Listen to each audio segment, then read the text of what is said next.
NBC Sports welcomes you to the following presentation of Sunday Night Baseball. Star-Spangled Sunday continues in Southern California. Dodgers and Padres from Los Angeles. The Dodgers a chance to complete a 4-game sweep a day after learning they'll have 4 all-star starters. For the Padres, a completely different story. They're searching for their first win in over a week, trying to snap their 8-game skid in LA. Padres Dodgers, this is MLB Countdown to First Pitch.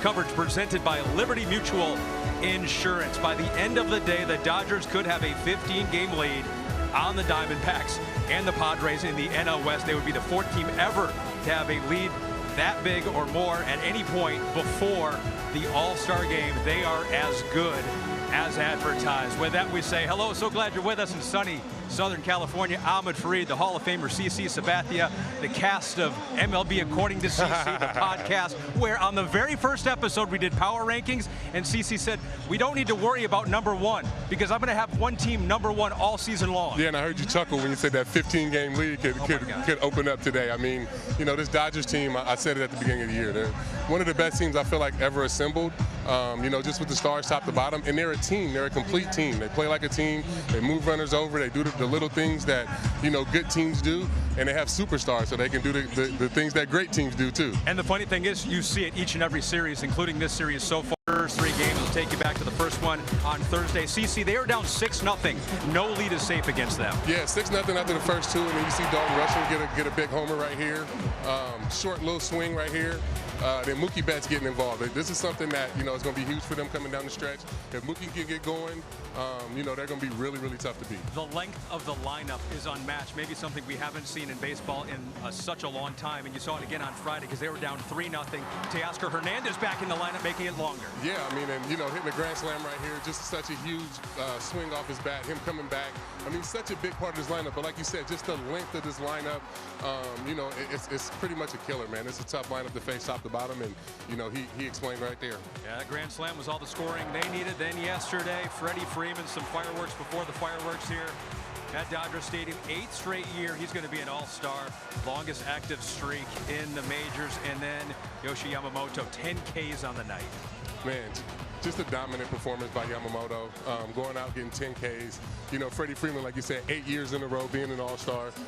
You know, this team is incredible. So they can get this sweep here today, extend the lead to 15 games. I mean, it's good. They're going to be tough to beat and tough to catch. I mean, how dominant it has been. The Dodgers hitting over 400 with runners in scoring position the last 5 times they played. A chance to complete the sweep here in LA today. And so what is outside of injury? We know that can derail anything. I'm not sure it can derail the Dodgers, but is there any weakness, anything that you see if you were going against the Dodgers to beat them? No, honestly, no. I mean, and we saw out here today, you saw Edwin Diaz and Blake Snell throwing bullpens before the game. So, I mean, as they continue to get healthy, they're just going to be tougher to beat.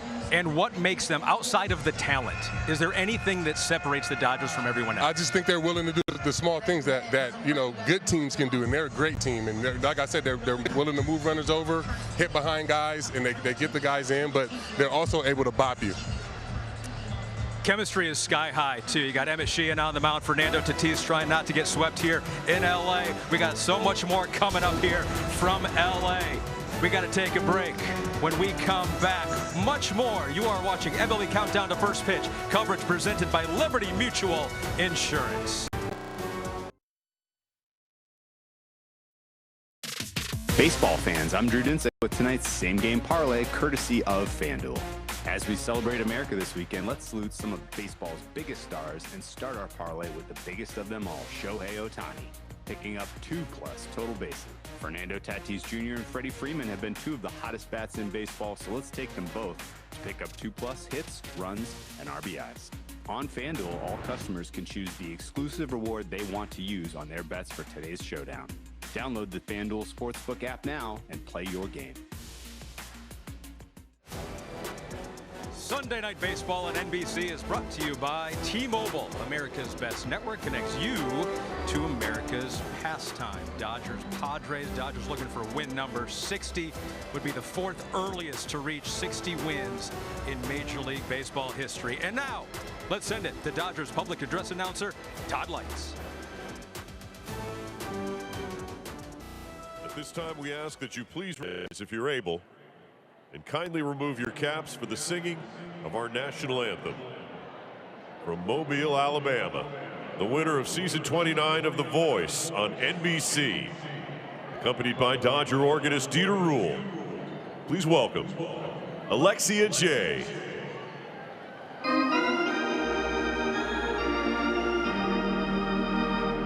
Oh, say can you see by the dawn's early light what so proudly we hailed at the twilight light gleaming, whose broad stripes and bright stars through the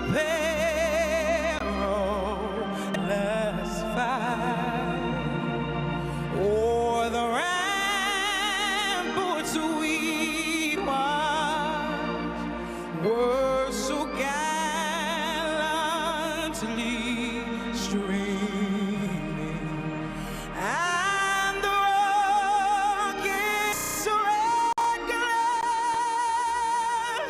the bombs bursting in air, gave proof through the night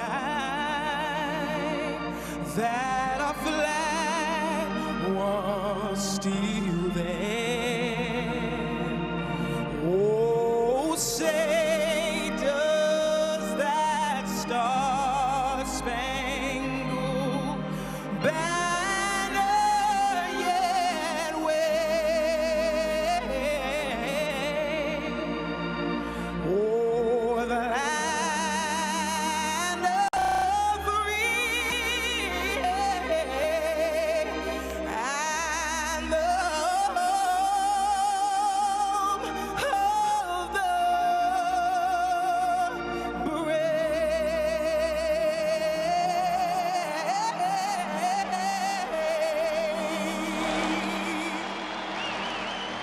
Well done by Alexia. Time now for the week that was. The Sunday Night Baseball Buzz with Bob Costas, presented by Liberty Mutual Insurance. Independence Day and America's pastime. Stars and stripes and stars in stripes. Whether you prefer other hobbies, He has gone fishing for the 4th of July. or spent the holiday weekend barely breaking a sweat, A wonderful play. Well, blowing a bubble.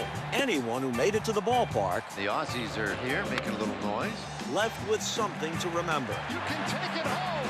It's yours to keep. This week in baseball, a heat wave is rolling through, and some are thriving in it. And Habanero is more than on fire.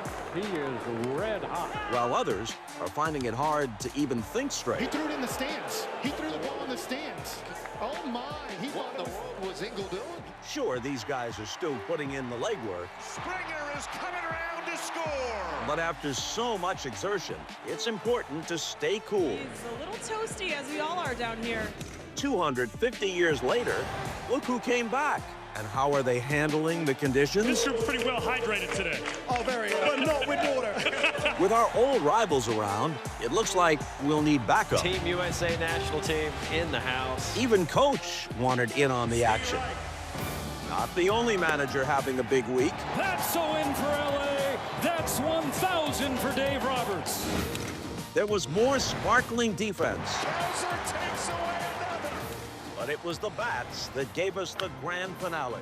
Goodbye. Good night. Unbelievable. And lit up the night sky. Some exciting finishes all around Major League Baseball. A big week for Dave Roberts, win number 1,000. He can do it all. He can be a second analyst for our pregame show as well. Dave, thanks for stopping by. You're facing JP Sears tonight. But if instead you were facing CC Sabathia, what would you have told the hitters tonight? I would say get the ball up, Don't let him crowd you in. He's got the changeup off of it. I would have loaded a bunch of right-handers, and he would have cut us up, and I would have just said, hopefully we can get a walk or a blooper and run into one. But thank goodness we're not facing CC tonight. You can drop a couple of bunts down there. I can bunt, but I can't run anymore. That's true. Doc, I was going to ask you about what keeps your group motivated right now. I know you guys are in the middle, back-to-back, trying to go for a three-peat. What do you think keeps this group motivated? You know what? Certainly, I think if you look out, obviously we're going for a three-peat, but I think that our guys want to be good every day. And I think the thing is, the trick with baseball for me as far as managing this group is presenting a goal, what you're trying to accomplish, but then day to day trying to hold yourself, your team to a certain standard. And, you know, tonight we're going to go for 4 in a row against these guys, go for the jugular. But I would expect us still to go out there and play good baseball. And I'm telling you, yeah, we want the three-peat, but we're motivated every day, CC. Yeah. They're telling me you have to get back to your day job. So thanks for taking time to talk. That's it. That's it. Gosh dang it. I enjoyed you guys. Good luck, Dave. You have been watching MLB Countdown to First Pitch, coverage presented by Mutual Insurance. Jason Benetti, Oral Hershiser, Jake Peavy, and CC next. Ball on NBC, presented by Capital One. They've won back-to-back titles, and they are as hot as anybody in baseball right now, especially against the Padres. The Los Angeles Dodgers trying to be the first three-peat in this sport in more than 25 years, and a birthday present possibility of a sweep for Shohei Ohtani. Happy birthday, Shohei. Part of Star Spangled Sunday, presented by Ford. Thanks for joining us, as always, Jason Benetti this week, joined by as many Cy Young Award winners you can find. Jake Peavy, former Padre, Oral Hershiser, former Dodger, CC Sabathia in a moment. Oral, best 90-game start in this run for the Dodgers. How are they doing it better than before?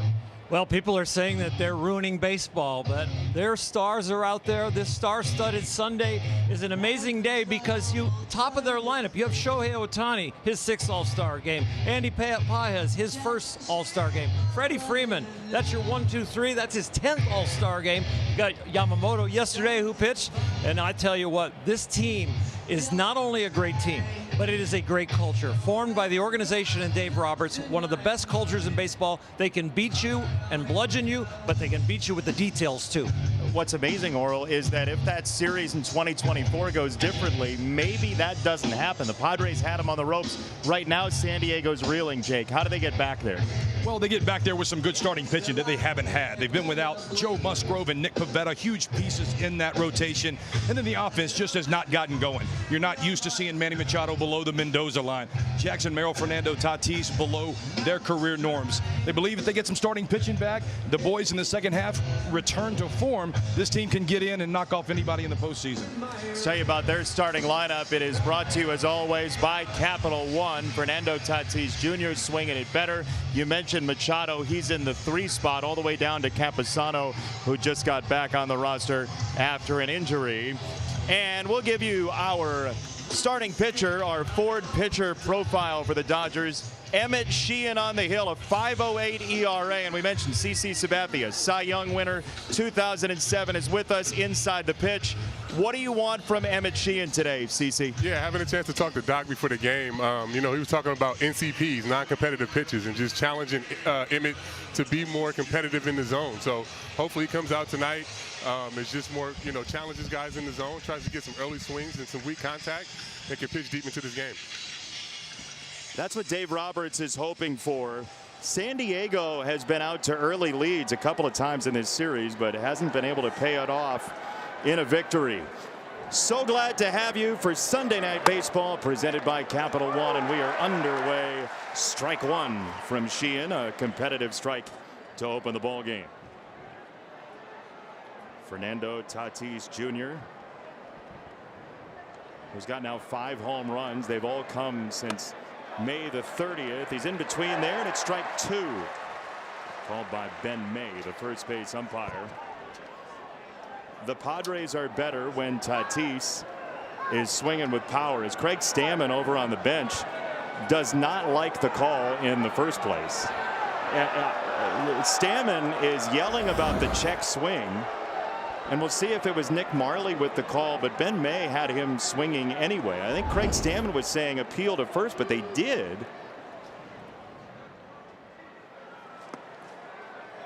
One and two.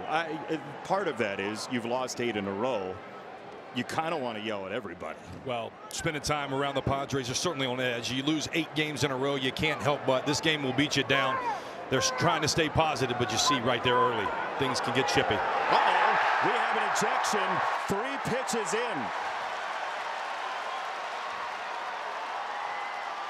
We'll see who it is. Nick Marley is saying that's too much. The plate umpire, Nick Marley, says that's too much. Craig Stammen is out of the dugout. He can't believe it. It all stems from a check swing on pitch number 2. Sometimes these kind of injections are planned to wake up your team, to show how much management cares. Maybe it's a coach that got tossed. Maybe it's the manager. Maybe it's a player down on that end of the dugout. Maybe they just threw out the second guy. Yeah, I think we're going to stack them all up now. Sometimes it's a little hot out here, too. I got tossed one time early because it was just hot, man. Spent some time upstairs. I love it, see. CC, after a start, when you know you're pretty flexible, you're not going to get in a game, you could get tossed that day and wake your team I'm up. yelling right away. Right away. That's something that, CC, I don't think a lot of people understand, that a starting pitcher on the day that he isn't pitching can certainly be involved and very vocal on the bench, get his boys going. Yeah, the more you sit out there, too, as a starter, you know, guys see that. And you're just sitting out there cheering on your teammates, and it can get the whole team going, like you said. You got to try something, right? Absolutely. Craig Stammen got his money's worth. It looks like he's done. And I believe somebody else was ejected first. We're going to get official word on who it was, but you'd imagine that the bench coach, Randy Knorr, a former manager in his own right, is going to take over for Craig Stammen. As Emmett Sheehan threw a warm-up pitch, and there's strike 3, and the Dodger Stadium crowd reacts like it's a World Series victory. Little slide piece on the outside corner. You know that Tatis is probably going to be aggressive after a couple of people get ejected from his team. He's going to want to do something aggressively at the plate, but the slider well placed and good late break. By the way, official word on the first ejection. It was the infield coach for the Padres, Ryan Goins. We saw him leave the restraining wall and start walking in the dugout, and it was Ryan who was ejected first. Now Jake Cronenworth takes a ball. It proves again you don't want to miss the first couple of pitches of Sunday Night Baseball. We were in Boston 3 weeks ago, and the first batter homered. The first inning has been live on these shows this year. 2-1 to Cronenworth, who's had quite the journey. I mean, he was on the injured list with concussion-like symptoms, but they just kept wearing on him. The vision was a real problem for Cronenworth. He couldn't see the baseball, didn't really know how to handle it. But he says he feels great now. Jake, it was a scary thing for Jake Cronenworth, talking to him about it. Really scary thing for Jake, and like you said, it took quite some time for him to come back to. There's just really no protocol on how and when a guy gets better from a concussion. I will tell you this, since being back, the Chicago series and this series, he looks like a different Jake Cronenworth than what was playing. Big homer the other night. 2-2 for him here. It's a swing and a miss on a fastball to the attic, and Sheehan, unfazed by the ejections, has 2 strikeouts. Emmett Sheehan was challenged by his manager Dave Roberts to throw more competitive pitches today than he has all year, and a competitive pitch doesn't necessarily mean it's a strike. It means something out of the hand the hitter has to think about swinging or not, and so he wants to limit those non-competitive pitches today, and he has so far, that's for sure.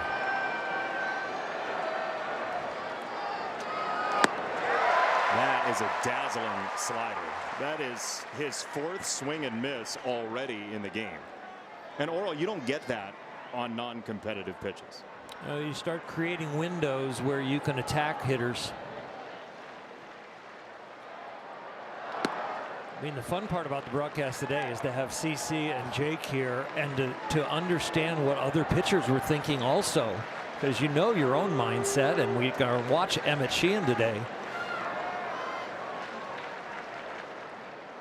I think it's a good sign too. He's coming out throwing, just breaking ball for strikes too. I mean, fastball first hitter, threw a curveball to Cronenworth first pitch, and then slider to Manny. So he's commanded everything so far. See the numbers against that fastball. Large numbers. This is a fly ball to the right-hand side. Alex Call is underneath it to complete a 1-2-3 inning for Emmett Sheehan. The Dodgers will bat next.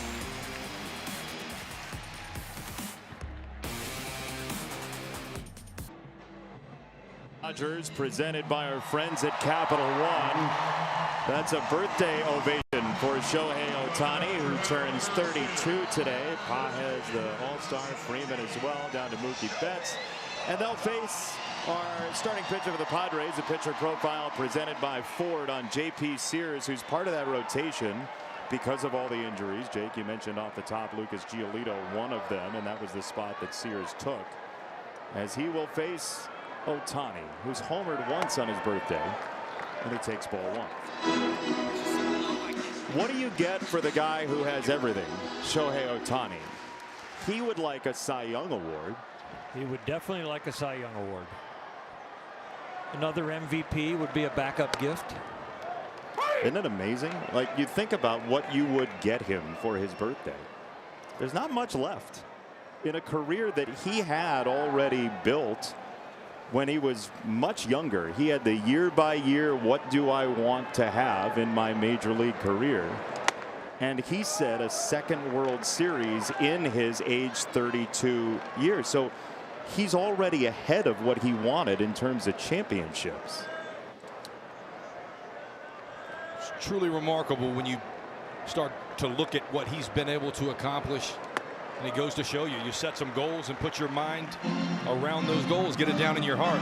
These things come to fruition. But I know Oral, you get to watch him on a nightly basis. I've never seen a baseball player not even close to doing what he does on both sides. No, I don't know if there's anybody who's put a uniform on that has ever done what he's doing. And you can do it on halves of the ball.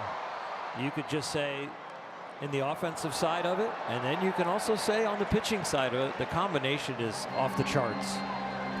And to the point about the pitching, there was a little bit of concern with the bicep injury that kept him out of the lineup yesterday, even though he said precautionary.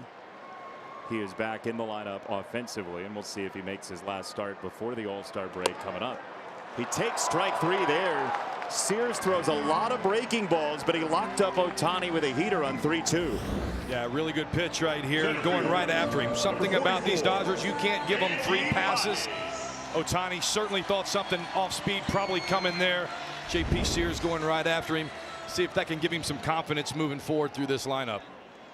Yeah, well executed heater right there. That's probably the only time you're going to be able to get away with that for tonight.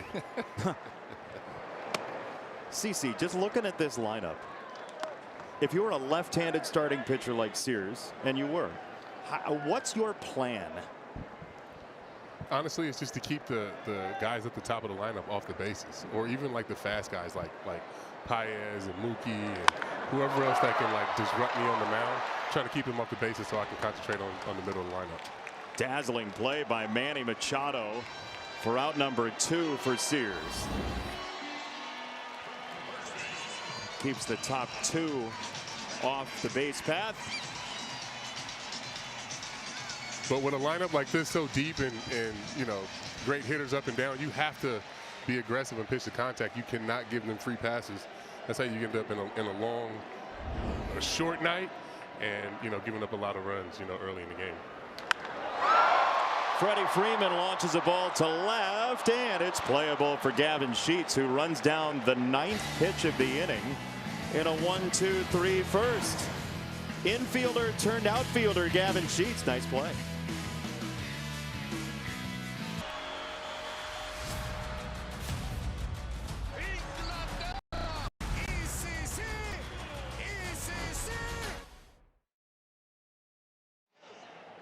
could easily be a postcard for Major League Baseball there. Overhead at Dodger Stadium, one of the true jewels of this league, and it houses the team with the largest lead in a division in Major League Baseball. But it was not always like that this year. The Dodgers and Padres were separated by a half game in the last week of May. This lead has grown exponentially and fast. There was a series in San Diego where the Dodgers lost game 1, but then ended up winning 2 out of 3. And a lot of people point to that series when the Dodgers came back in it as a little bit of a downfall time for the Padres. And did they lose focus? Did they just lose their execution? But the Dodgers also got healthier and started executing everything. Popped up right field side, and a near collision as Freeland goes wandering out. Alex Call tried to sidestep him and just narrowly missed a big hit. Freeland usually at second base, Call usually in left field. So this combination on this pop-up have not really communicated, and especially in that part of the field.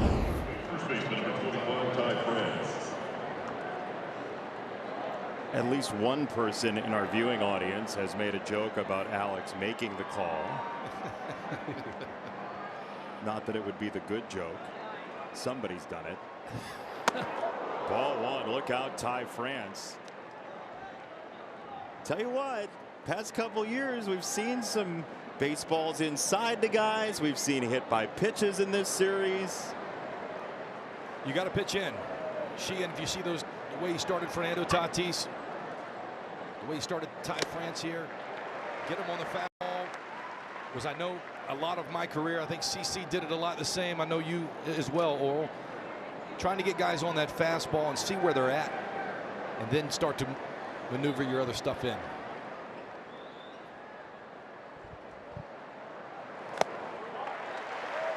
I mean, but he's challenged. He's throwing everything in the zone. I mean, you got the high fastball there at first pitch, but sometimes it's good to be a little effectively wild.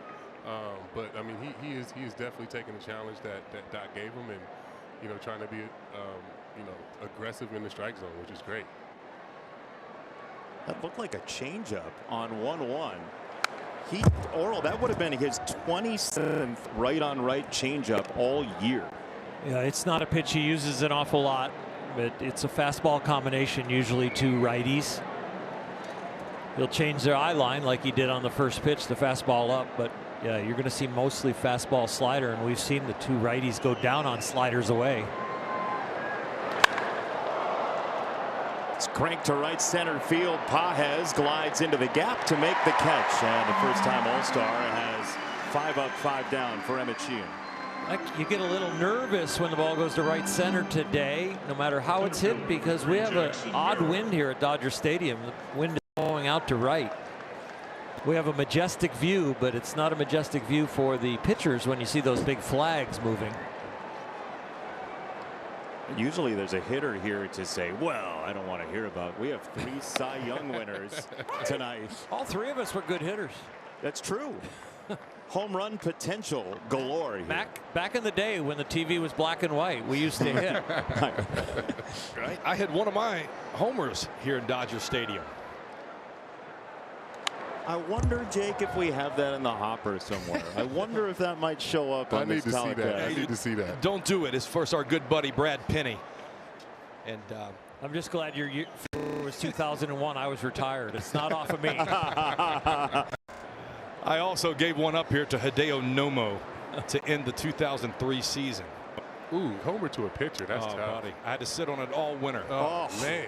Oh. Ouch. 2 strikes to Jackson Merrill.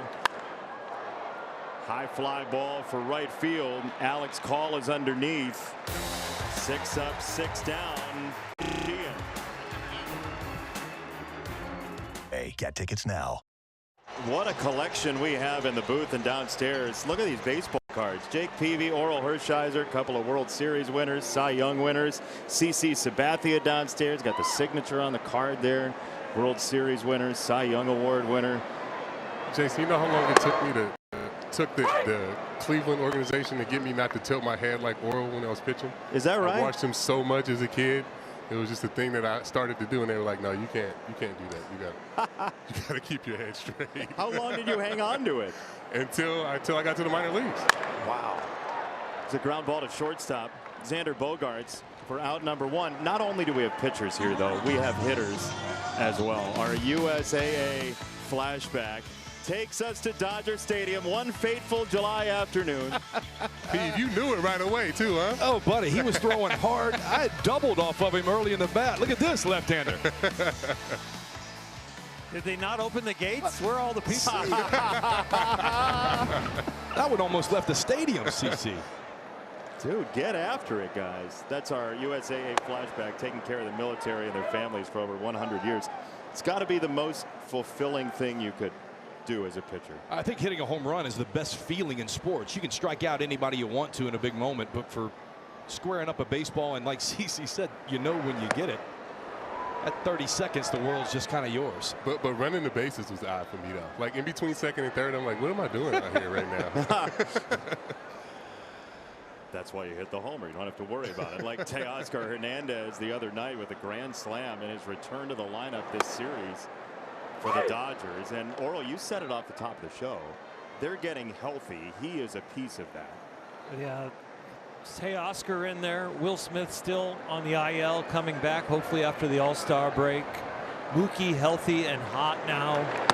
This team was one of the best teams in baseball when they were not healthy, and now that they've gotten healthy, there's no doubt that they're the best team in baseball. I think Teoscar might have had the biggest swing in the postseason. You guys were down in Philadelphia, and he hit the late go-ahead home run. If you guys lose game 1 in Philadelphia, that changes the outlook of that series. But to your credit, the Dodger team stays at it, stays at it. He has a big home run. Game 1 there, you guys go on to win. Changes the complexion of that whole series. You're on to a World Series title. 3-2 for him here. Hernandez grounds it off of Sears, who recovers and throws to first. Oh boy. Who wants to take of the three of you how that feels? It don't feel as bad when you get the out.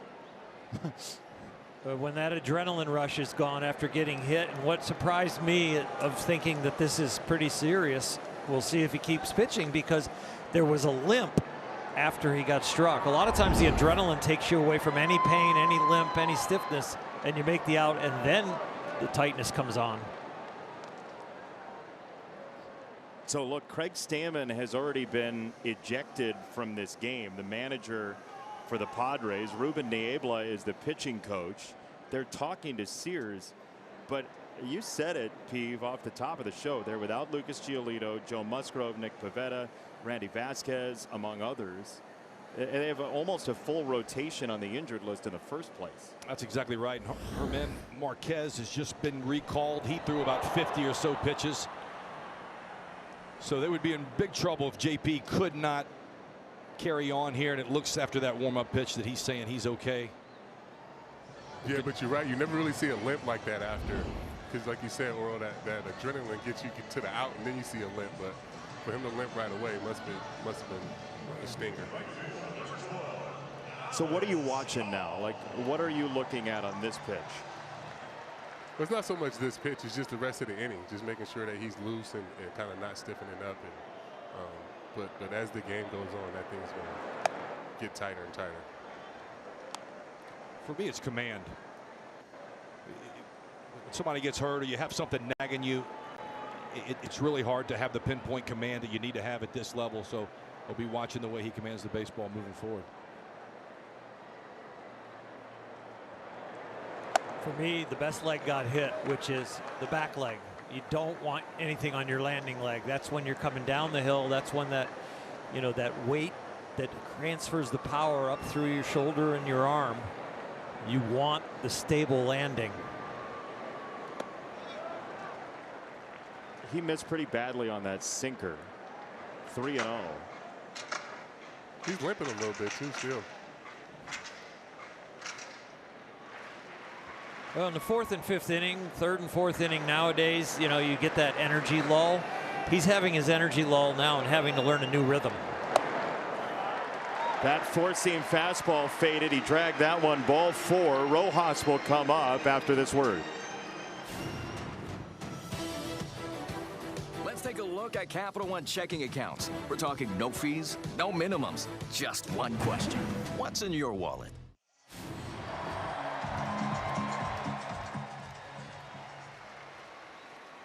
First base runner of the game is a walk for Alex Call. Miguel Rojas, the batter, 37-year-old Dodger, takes a slider. That's ball 1. So that's 5 in a row out of the zone after the hit by a pitch on the boomerang.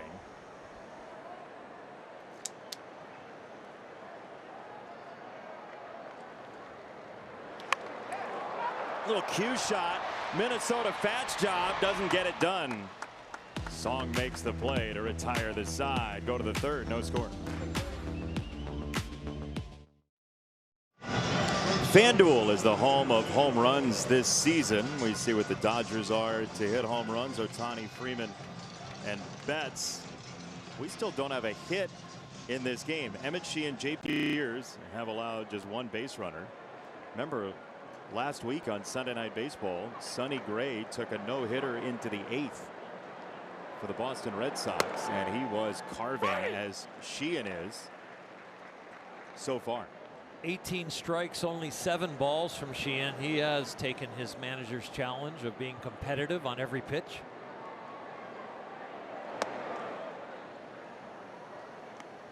I mean, even that wasn't an auto take from Xander Bogaerts. No, that's a competitive pitch. Out of hand, it wasn't a ball automatically. Actually got a check swing out of it.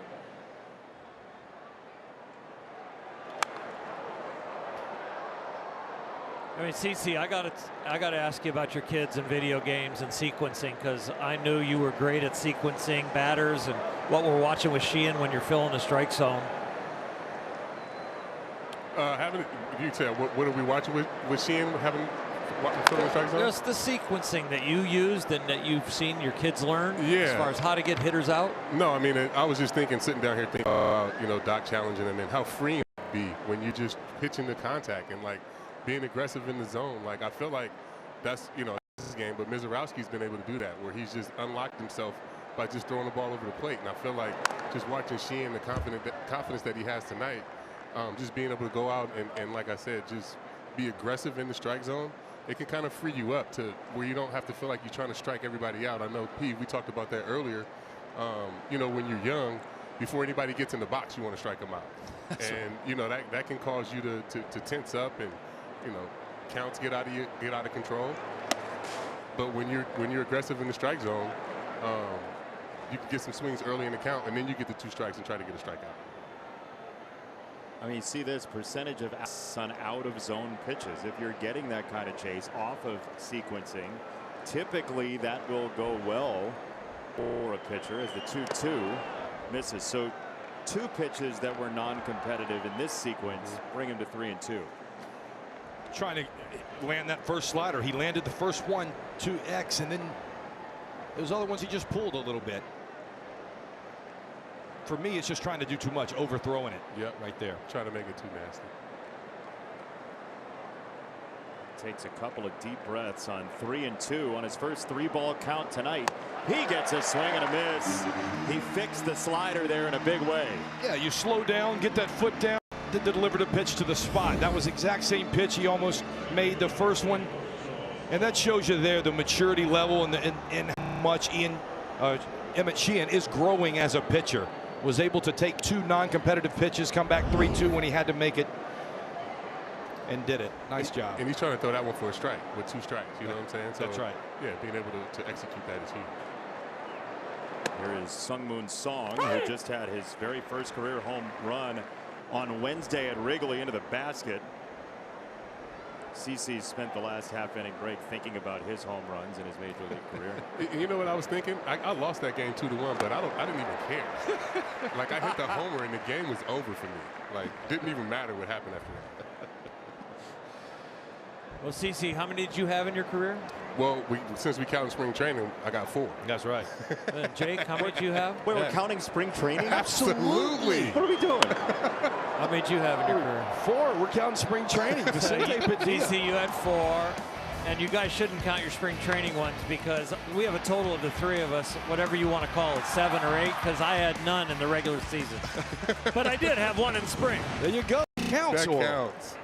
They're counting it. You might as well. Well, my mom went and got the home run ball and interrupted my rest in between innings by, Oral, I need 2 autographed balls. I've got your home run ball. Mom, this is the big leagues. It's not the little league. Wait, she went and got it? She went and got my home run ball. That's great. And came behind the bench. It was when I was with the Giants at San Francisco and Scottsdale, and they were there visiting. And she came up to the chain link fence and goes, Oral, I need 2 autographed balls to get your home run ball. Man, they wanted 2 from your mom? They were. She wasn't a good negotiator. Third base side and foul. 2 strikes on Song. My mom probably said, then I'll buy you a beer and a hot dog. I mean, I don't The kid was 12, though. He said yes. 0-2 on Song. Sheehan wants a new baseball here. See, I got a couple guys in the booth here who wouldn't want a new baseball if it was. It's scuffed up a little bit, so, right? Yeah, I learned what to do with that little brush. Like Same. Mike Scioscia couldn't get the ball always all the way to the second base on the throwdown. I'm like, yeah, that's good. Let it hop a little bit. It's a high pop, first base side, foul territory. Freddie Freeman right near the wall. A little seat and a catch for out number 2. Freddie Freeman will be heading to Philadelphia. Coming next week, the 2026 MLB All-Star Week. Events begin with the HBCU Swingman Classic. Next Sunday, the All-Star Futures Game and MLBX All-Star 3-on-3. July 13th, you can catch the Home Run Derby. And it all culminates with the 96th Midsummer Classic, Tuesday, July the 14th. Plenty of Dodgers starters once again for Dave Roberts and the National League. As Camposano takes a ball. Mason Miller is the one Padre representative, but you saw Freeman. Max Muncy is going. Andy Pages, who Dave Roberts couldn't have spoken more glowingly about in our pregame meeting, just saying he's the hungriest guy out there. He wants it so bad, and a big pride factor for Doc, for Andy Pages. Well, he has really felt like last year maybe Andy got snubbed and didn't make the All-Star team, but Andy didn't let that worry him. What he really worried about was not playing, on an everyday basis in the playoffs. And so he took that into the offseason and he changed everything. His approach at the plate, his plan when he came up to the plate for every at-bat, and then his defense, his gold glove defense in center field. His breaks, jumps, and routes are very, very, very good now. And that was the one thing Doc raved about, right? It's just talking about his defense and how good he is out there, and people kind of doubting that he could do that, and him being able to turn himself into a Gold Glove outfielder and a All-Star is incredible. Foul ball off of the Dodgers catcher tonight, Eliezer Alfonso, making his major league debut, and when he comes to the plate, we'll tell you his story. It is a tragic story of a debut today after the earthquakes in his homeland of Venezuela. We'll tell you the full story when it comes to the plate, but congratulations to Eliezer Alfonso making his major league debut this evening at Dodger Stadium.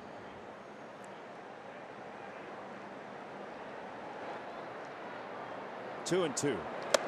Way up and out. I was so glad that this game for his debut was on NBC, because the people in Venezuela, as much as the devastation is there, they will be able to see him and have some joy today with everything that they're still going through. 3-2 is a bouncer. That is ball 4. For Eliezer Alfonso, it should be the most joyous day of his life today, and instead he is dealing with the loss of both his stepmom and his sister. It was confirmed by multiple reports before the game that they had passed away in the earthquakes in Venezuela. His stepmother Patricia, his sister Eliana, and Eliezer Alfonso is dealing with that, living with that. You see the RIP for the two initials for their names. There are no words to describe the tragedy and what should be overwhelming joy for Alfonso and his entire family, including his father, who played in the big leagues as well, Laurel. You know, the culture here in Los Angeles with the organization, with Dave Roberts, is just very sensitive to this, but he deserved this call-up. This is an exceptional day for him. And yes, there is the bitter and the sweet. He's lockering next to Miguel Rojas, another Venezuelan native that is there for his support and very close to him. You saw the hat of Miguel Rojas as well. A death toll of over 2,900 at last check, and so many, thousands upon thousands impacted. But to prepare your entire life for a day like this with certain people who should be involved in this day is just heart-wrenching for Eliezer Alfonso, and to think about how tough you have to be mentally to not only debut in Major League Baseball, but be the catcher for the best team in baseball and have all of that running through your mind while this is happening as well. It feels overwhelming to even talk about. It does, but like Oral said, he's got the whole Dodger organization, coach and staff, the players, and Miggy Rowe with their arms around him. And oftentimes, going through tragedy, the baseball game can be the biggest relief you can have, because it truly can take your mind away from where it is most times before or after the game. But he'll call this 1-2 pitch for Sheehan, and that's served in the air to the right-hand side. That is called to make the catch to retire the side. Alfonso will bat in the next. Tuesday on NBC and Peacock. The ultimate goal of an MLB fan, seeing it all. The MLB Journey to 30 sweepstakes presented by T-Mobile is the ultimate bucket list. Enter now for your chance to win trips to all 30 ballparks. Yes, all 30. MLB.com/journey to 30 sweeps. J.P. Sears fires a first pitch strike. As you heard from our plate umpire Nick Marley, with the loudest strike call in baseball today.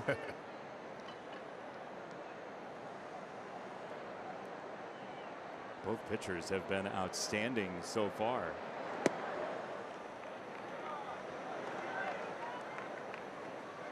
Sears got hit by a line drive from Teoscar Hernandez in the second inning. He walked Alex Call on 4 pitches and seems no worse for the wear at this point.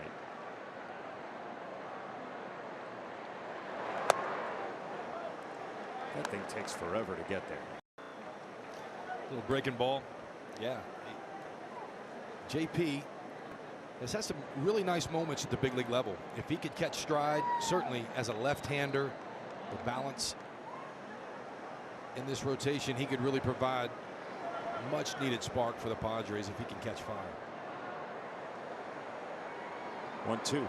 Swing and a miss. Strike 3 on a fastball, and this ovation from the Dodgers fans for Eliezer Alfonso is going to be breathtaking.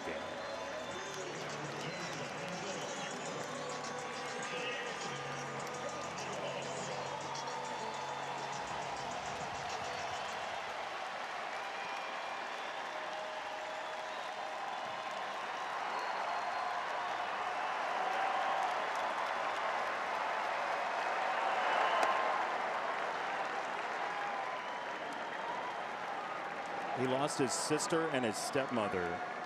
He also has his own journey that he's been on. It has taken him about a decade of toiling in the minor leagues to reach Major League Baseball. He got to AAA for the very first time last year after starting his pro career in 2017. Still a young man at 26, but this has been his dream since he was about what he could remember since he was 4 years old. His father was a big leaguer.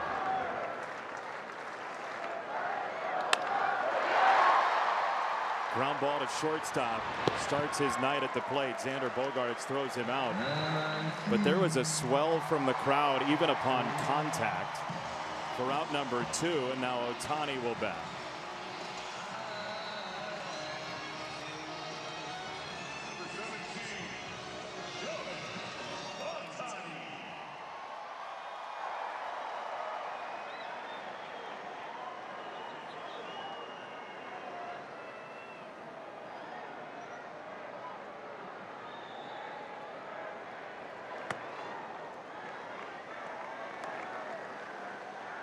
This is always interesting when you lock maybe the game's best hitter up with a fastball, and then you go to face him the next time. It's a chess match. It's a poker game. There's pitch number 6 of the sequence, and there goes a javelin as far as you can throw a bat on a swing, honestly. Well, there you see the power in his swing. Just right? He had no idea where it went. Look at that thing. I mean, that is at least a silver medal. Orel, you just said something about pitching is kind of like a poker match. Go into that a little bit more. I know you're a good poker player. Well, I just think, you know, pitch selection comes down to a lot of different things as far as do I raise or do I call, or do I stick with the same plan that I've had before? Am I on natural grass or am I on artificial turf? Is the wind blowing out to left or to right? Where do I need the out? Do I want to keep the runner at second? Do I care if it's a pop-up or a ground ball? And that all goes into, and what did I do in the last at bat with this guy? Is he a thinker, or is he just a guy up there hacking and he just likes to hit? You know, and I think all of that comes into pitch selection. So take that to Ohtani here, Orel. He saw a 3-2. I'm not going to tell you how to get him out. You and your Dodger pocket square. 2-1. Swing and a miss. High fastball. 2-2. Well, you know, there's two theories for me. Convince them what's coming and put it in a hard place to hit, or convince them what's coming and throw the opposite. You know, one you're trying to get weak contact or a swing and a miss, and the other one you're just trying to completely fool them. 2-2. Ohtani reaches out on a slider and skies it to right center. So a fastball gets him out the first time. Slider this time, inning over.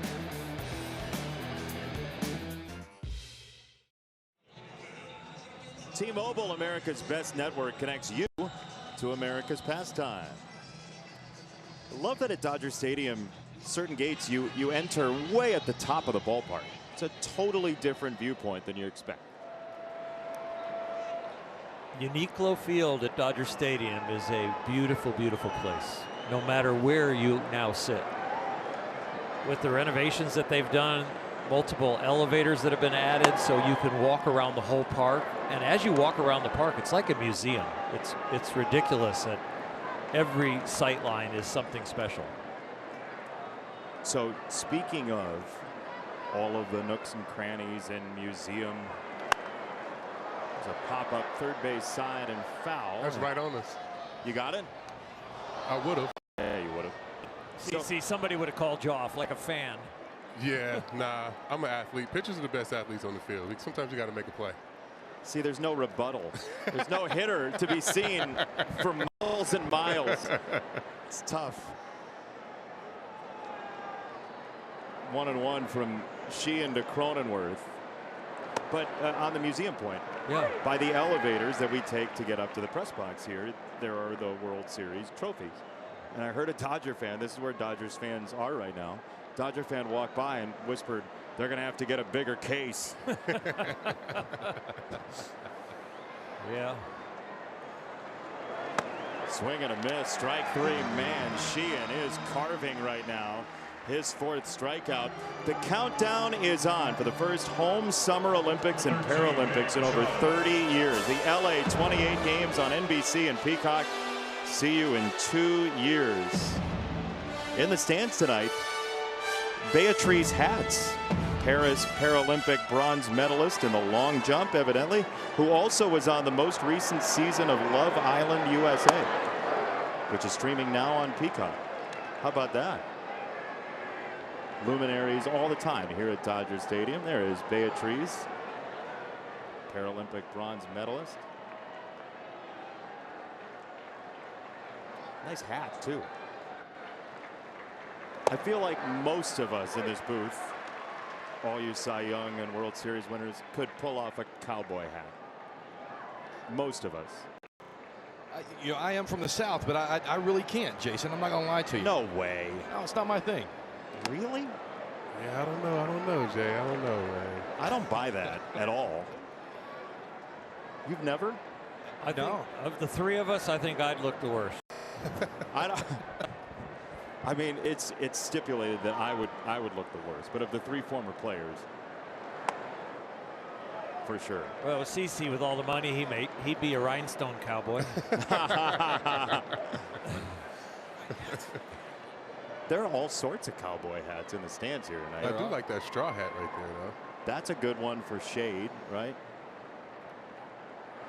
I tell you what, I've been out on the road doing some scouting. Strike called. No challenge. No challenge. Sorry to cut you off, Pete, but this is one of those spots where if you really think it was outside, you have recourse now as a hitter. Well, San Diego just hasn't been the best with their challenges. Manny in particular has had some trouble as well, and I think you see the hesitation there in not calling it. It's one thing I love about the challenges this year. You can't really argue. If you argued, we can just say, hey, challenge. Looked like Manny was asking the catcher right there, too, what he thought. 3-2. Now that one is off, and it's ball 4, and Machado gets his revenge. You were saying you were out scouting, Peeve? Well, I was out scouting, yes, and if you don't have a bucket hat, you just don't fit in, and you can't be a real scout unless you have that bucket hat. It's just remarkable how every scout that you see understands how to keep that sun away. It's part of the uni. Yeah, part of the uni, absolutely. Well, scouts are going to come up huge in the next couple of weeks. The trade deadline is less than a month away in Major League Baseball, and the Padres are a really interesting case. Right now, they're 2 under.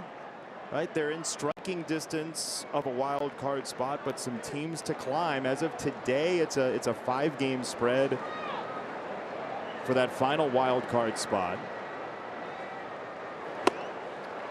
Good lively fastball, 0-2 for Sheets. Down in that clubhouse, they feel like that they just are trying to get to the break in and around this 500, reassess things, get healthy, so starting pitching back and make a run just to get in the playoffs. They believe that if they can do that with some additions, that they have a real chance. You got to remember, 2 years ago, a lot of these same guys in 2024 felt like they should have beat that Dodger team that came back and won games 4 and 5 of a division series. So, and Peter Seidler, the late great owner, has made it his mission to bring a World Series to San Diego. That is still the mission.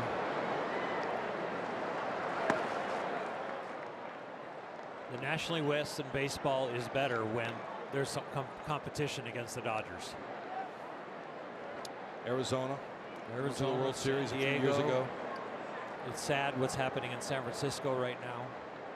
They're 14 under entering play today, but you see what the Padres have done. 3 of the last 4 postseasons.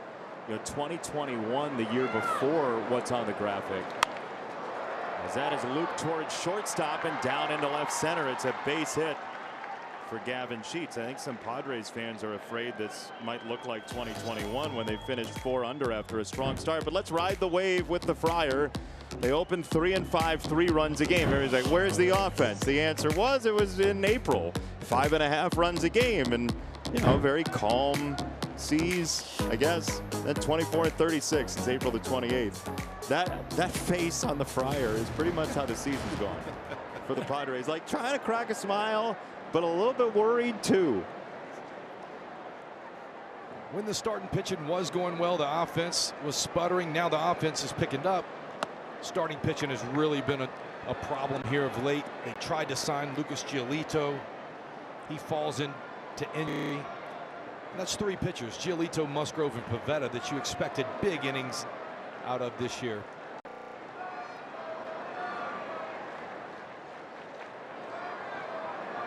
(1-0) for France, who swings through a strike. Gavin Sheets just had the first hit of the game, and it was under 70 miles an hour. These pitchers have been hucking it so far. Yeah, both guys are you know, throwing strikes, being aggressive, working quick, and getting some quick outs. So it's been good to watch so far. Now France will hit the ball on the ground. He's 48% ground ball for the year. CC, how you trying to get a ground ball double play here? I'm definitely trying to throw something, a sinker down, something down, something hard, try to get the ball on the ground, get a double play, and get out of this inning. 1-2. Sheehan throws that slider so much to right-handers. That ball's in the air for center. Pages tails it back, makes the catch, and loads up the throw to keep Machado at second base. You know, guys, runners in scoring position can fluctuate over the course of this season, but nothing makes you feel worse as a fan than when you have runners on and you cannot get them home. And that's been San Diego's lot in life against the Dodgers. Yeah, the Dodgers came from behind in 6 runs when San Diego was hitting with runners in scoring position this series in Game 1, and then the Dodgers back from down 3-0 in Game 2, and then yesterday when he's talking runners in scoring position, the Dodgers got a couple of hits with runners in scoring position, and San Diego got none. It's up to Jackson Merrill. 2 on, 2 out. 4th inning. Sometimes in today's game, I believe we're taking too big of an approach. Runners in scoring position, you have to take what the pitcher's going to pitch you extremely tough. You have to take what the pitcher gives you in that at bat, and not really try to get your A swing off, as we hear a lot of in today's game.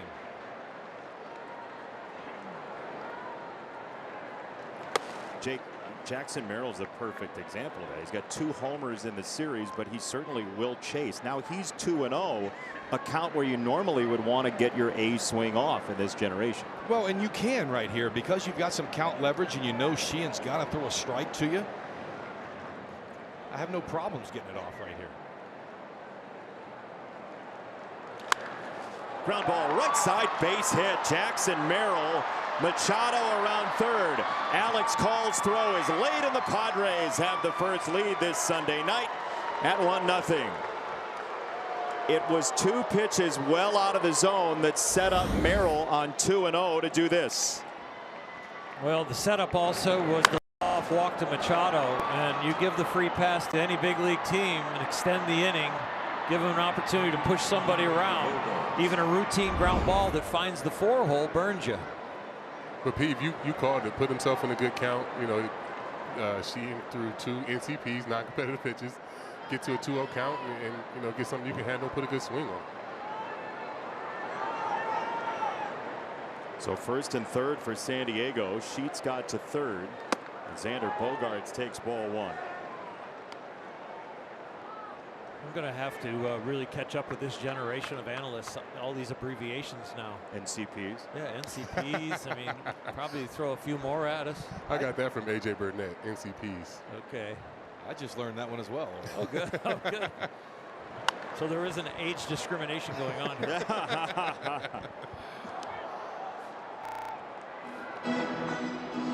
It sounds like a chemical thing. Like you don't think baseball, you hear NCPs. It's on the periodic chart. 1-1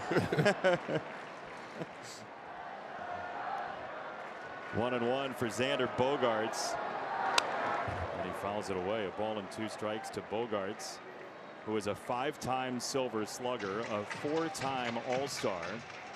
Spent 10 years in Boston, and his debut August of 2013. It's a big pitch for Emmett Sheehan. You know, you paid for your sin giving up the run as far as the walk to Machado. Now you've got 2 out, 1st and 3rd. Another run scoring this inning, it feels even more on him. He's your former teammate, Pete. We don't win a 2013 World Championship without this young man coming up, taking over 3rd base, having some big at-bats. The San Diego Padres signed him for those reasons. 13, 18 champion. Very close, and a challenge coming from Alfonso trying to help out his pitcher. ABS challenge presented by T-Mobile of Nick Marley's strike zone, and it is just low. Call confirmed. Los Angeles has 1 remaining. But if you're going to take a chance, right, CC, 2 strikes, get out of an inning. I love it right there. You know, you got runners on 1st and 3rd. You know, you got a chance to get out of this inning. I love taking the challenge right there. Closest pitch. I mean, the pitch is close enough where, you know, you can tap the helmet and you definitely take a chance right there. But like Earl said, this is big pitches right here. He needs to get this out of here. And this is where we've seen him try too hard when big situation or an 0-2 count and he's just trying to embarrass somebody compared to just get him out. We never did that. No, says the guy they called Bulldog. 3-2. Check swing, strike 3. It's a challenge from Xander Bogaerts.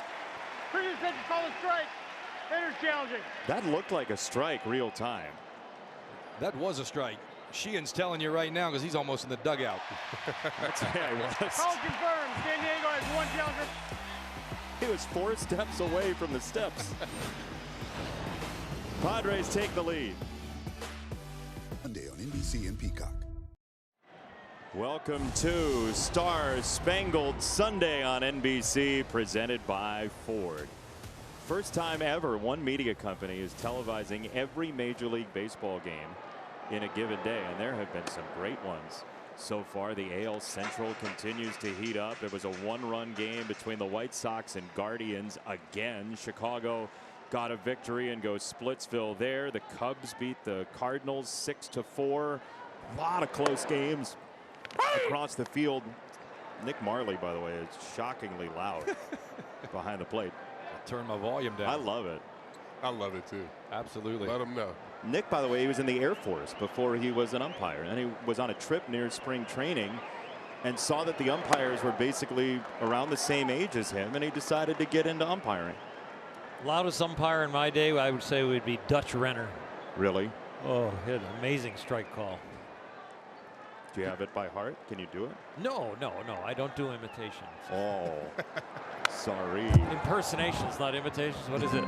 Yeah, it's the sincerest form of flattery. How about you? Who's your loudest umpire?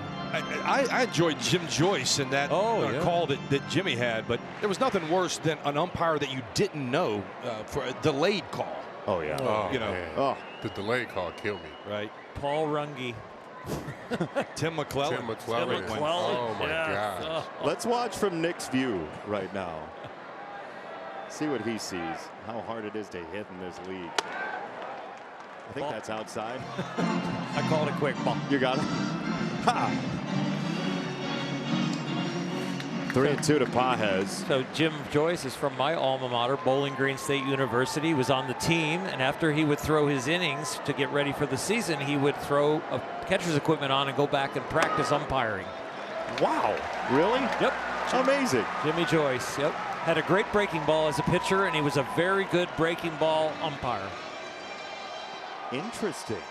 You throw it, you can see it, I guess, right? Yeah. Or you're sensitive to it. Leadoff walk for Pages. Can the Padres hold a lead in the early to middle innings in this series? Well, you're not going to do it by walking the leadoff guy after your team scores. You'd rather let that guy, in my opinion, hit a solo home run than walk him in front of the guys that you now have to face. For pressure purposes? Because of pressure?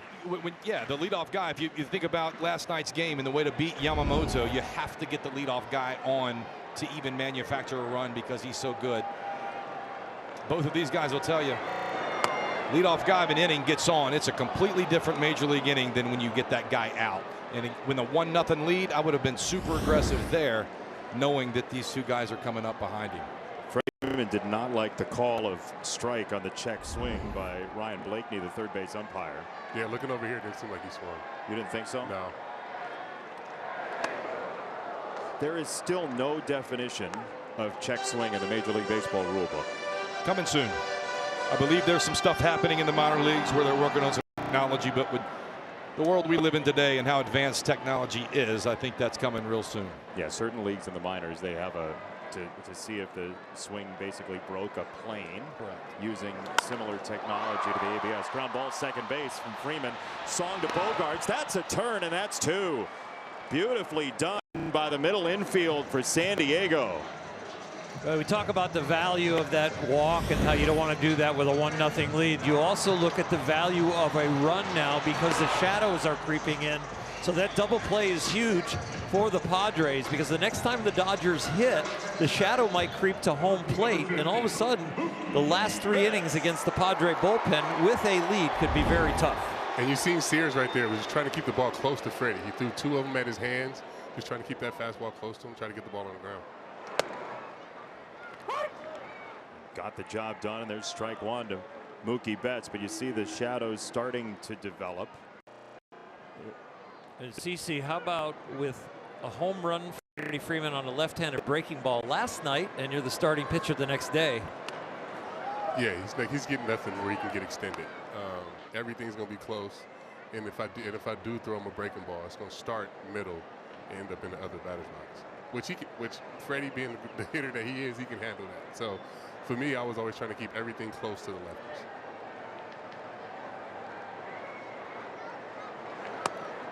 1-1 is in there for a strike. 1 and 2. What a collection we have tonight. CC Sabathia, Oral Hershiser, Jake Peavy, Jason Benetti, our entire crew here at Dodger Stadium, and we've seen a well-pitched game so far, as that pitch might have been worth a challenge for Mookie Betts. Each team one challenge remaining, and he sinks down with that slider.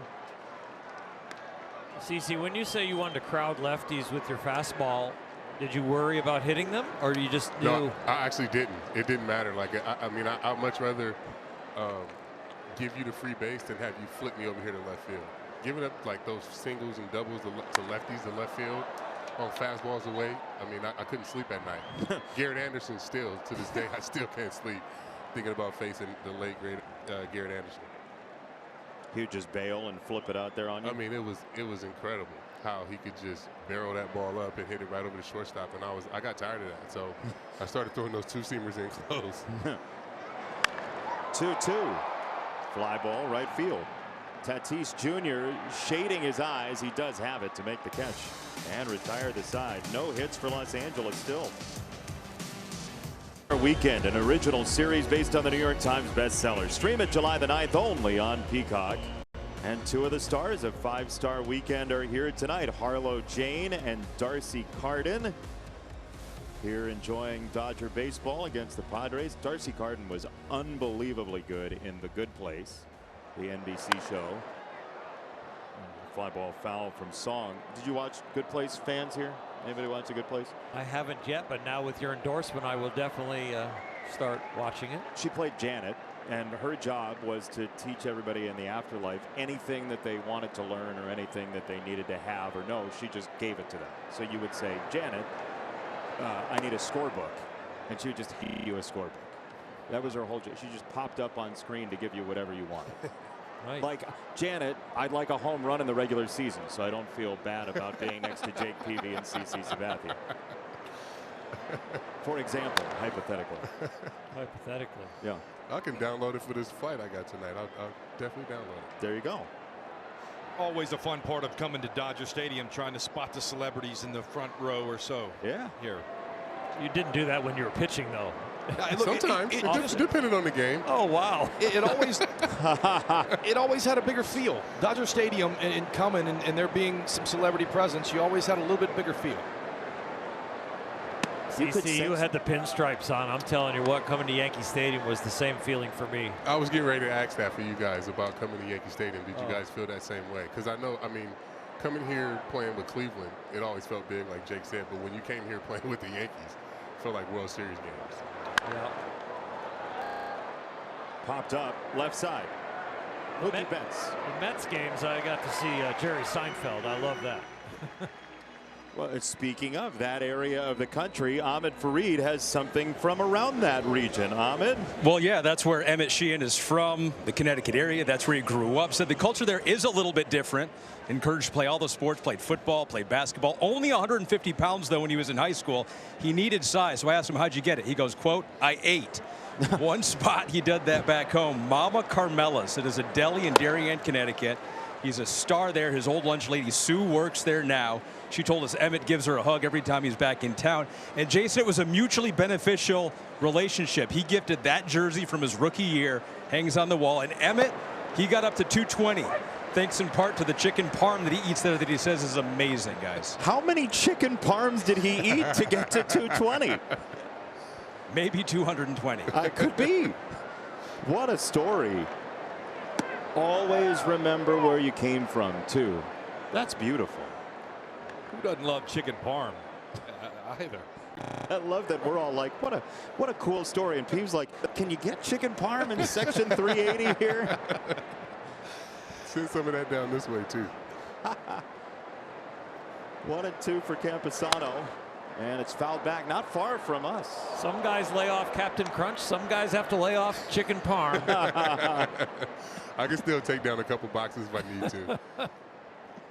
The sheer size of a lot of these athletes in today's world. You know, they were big back in our day, but I feel like every kid that comes to the big leagues is 220. You almost have to be. Yeah. The scouts like you like that. I don't know if you have to be. Yeah. I mean, but Pete, you said you've been on the amateur circuit. Yeah, I mean, these kids are, like, all of them are pretty big. You know, just watching the shortstops, the outfielders. I mean, even the pitchers now. You know, they come stock 6'4". It's crazy. Don't tell that to J.P. Sears today. Okay, he's throwing a no-hitter against the best team in baseball. I just jinxed it. I think about that all the time out on the scouting department. Road is, you know, 6 foot, 180-pound right-hander.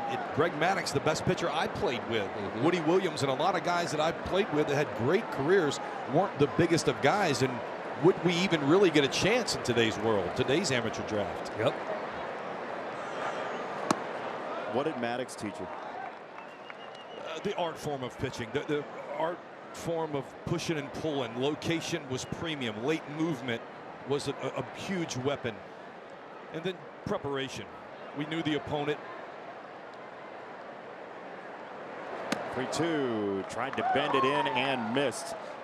Second time Camposano's gotten on in a full count. Top of the order after this word. MLB and T-Mobile offer you a chance to win trips to all 30 stadiums. The views, the food, the vibe. Begin your journey to 30. Enter now. There's only one place you can come every week to hear something like Jake Peavy on Greg Maddux. Sunday Night Baseball. CC Sabathia, Oral Hershiser, Jake Peavy, Jason Benetti, our entire crew from Dodger Stadium. What about preparation? Well, we would watch the last 50 at bats that each player that you were going to face in that lineup versus your same side. So we knew if you were coming in hot, we knew what pitches you liked, what pitches we were going to get you out on. We knew swing percentages in most all of your counts. And even before big data. Oh, absolutely. And then it started day one. Of course, there was, you know, Greg Maddux was taking in every bit of data that we could. It's data. The more information you can get about anything. Before the computer was 3x5 cards. Right? VHS. Remember we were watching? My bag was full of 3x5 cards with the 3x5 holder, team by team, by batter, by scouting myself, going back and watching my films and where are the things that I am doing too consistently in certain counts. Action starting in the Los Angeles bullpen, by the way, as that is fouled away 2-2. I mean, this game rewards preparation in so many ways. He taught me little things like this of back in the day when we had pitchers all the time hitting and you would bunt and he would go, why are you throwing that high fastball? And I'd say, well, I was always told that was the best thing to throw when a guy was bunting. And he would go, have you ever thought about throwing a changeup in that situation? 2-2 coming. It's upstairs to Tatis, another full count. So then I started throwing the changeup to guys trying to bunt and realize how hard of a time they had bunting that, and they would often stab at it and they couldn't really hit it any farther than the dirt, and my catcher would end up making a play. He taught me just the little nuances of every little detail, fielding our position. We were going to be the best at things we could control, and 2007 was a special year for me and the left-hander down there, CC Sabathia. I cannot take credit for it because Greg Maddux really won his 5th Cy Young through me that year. Taught me more than anybody else in the game, that's for sure. That's into right field. That's a base hit for Tatis. Another 3-2 count. He wants second base, and he hustles in there headlong with a double. He slid so hard he had to go back and get the bag. Tatis out of a cannon for 2 bases. Well, this is the electric player that the Padres are hoping shows up and continues being the face of this franchise. You see him get out of the box there a little slow, but seeing double, turns it on. And when he's playing with the swagger and the confidence that we've seen, this team just seems to follow along suit.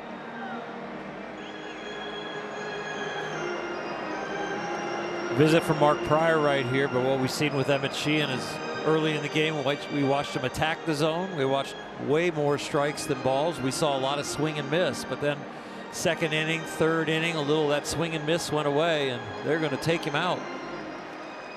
Mark Pryor looked back to the dugout on his way out. They make the decision to make the change at 1-0.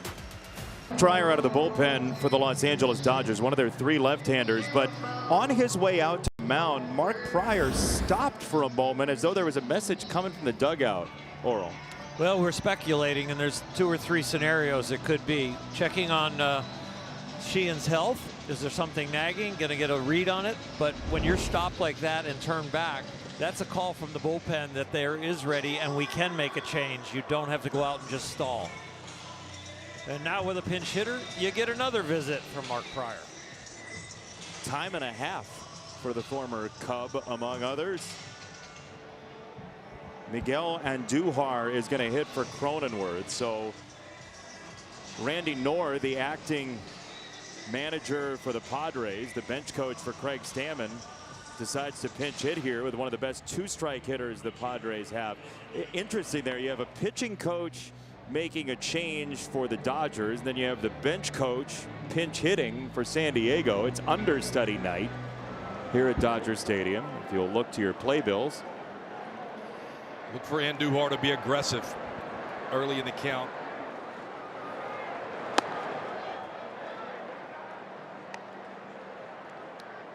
Ball 1 to him.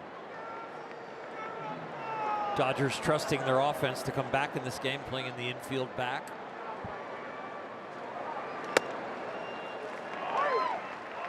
They'd hope for a strikeout here. It's 2 on, 1 out. If it wasn't the pitch clock error, I would be waiting for the shadow to keep creep. I'd be rubbing the baseball up in between every pitch. I was just thinking the shadows are getting bad. I would have tied shoes. I would have called him out and said my contact slipped. I'd be waiting 5 minutes to throw the next pitch. It's on its way. 2-1.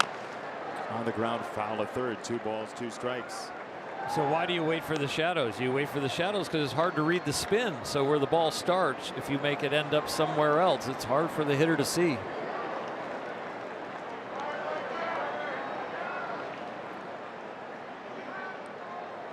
Right on the borderline here. 2-2 to Andujar, and he gets a piece of that slider. Andujar comes into this game with one of the best 2-strike batting averages you'll see. He's .243. He's also the best on the team in 2-strike slugging at .441. 2-2. He gets this in the air, but it's likely not deep enough. Mookie Betts, the former outfielder, is there to make the catch, and there is out number 2.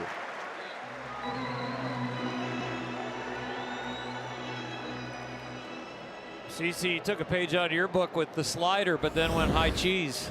Yeah, throwing Miggy the slider early, then came up with the high fastball. Get the pop up on the infield. That was just a well executed fastball right there. You know Miggy's gonna be aggressive, get something up out of the zone, and got a good pop up. With that, they can intentionally walk Manny Machado. So it's up to Gavin Sheets, left on left, where you sap basically a little more than half of his power and production for the season, left on left. First one to him is a strike. If you're a right-handed batter, though, the shadows probably are more impactful right now than for a lefty.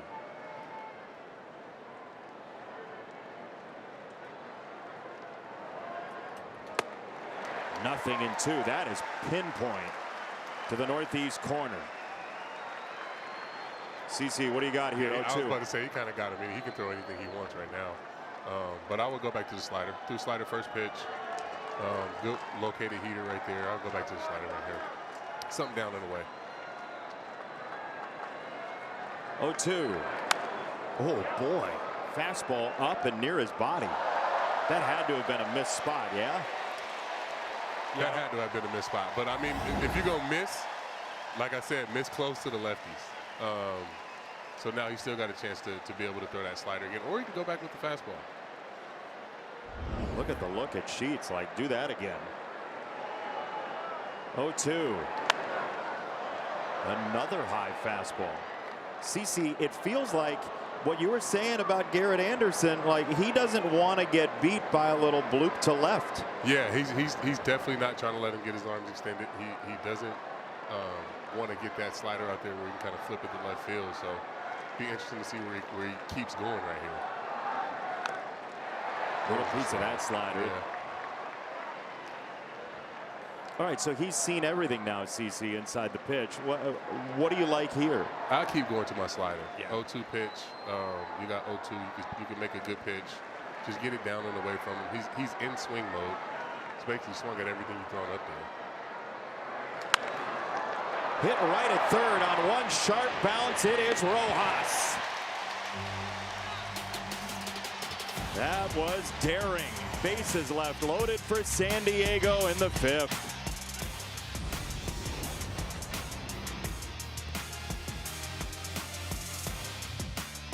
Through 4.5 at Dodger Stadium, Sonny Gray went no hit through 7 1/3 last week on Sunday Night Baseball. And JP Sears has only allowed 2 walks to the Dodgers so far. As Teoscar Hernandez takes a strike, Hernandez, Call, and Rojas scheduled against the left-hander, the 30-year-old Sears. I think something to watch for Sears too is his pitch count. He's only at 53 pitches right now in the 5th inning against this lineup. It's impressive. He's got solid command. He's got good lighting and a low pitch count.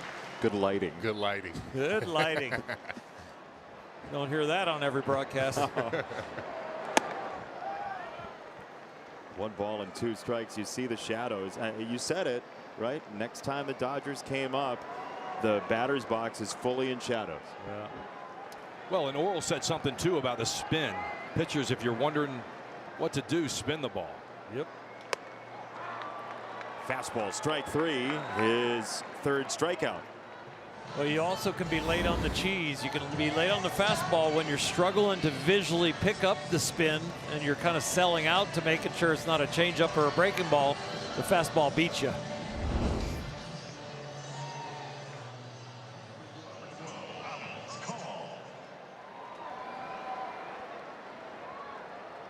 One out, Alex Call.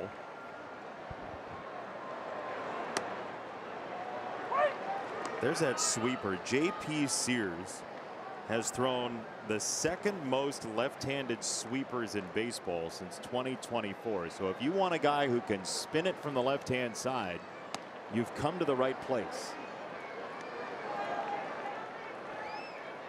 That was a good changeup right there. I don't think Call's seen that at all.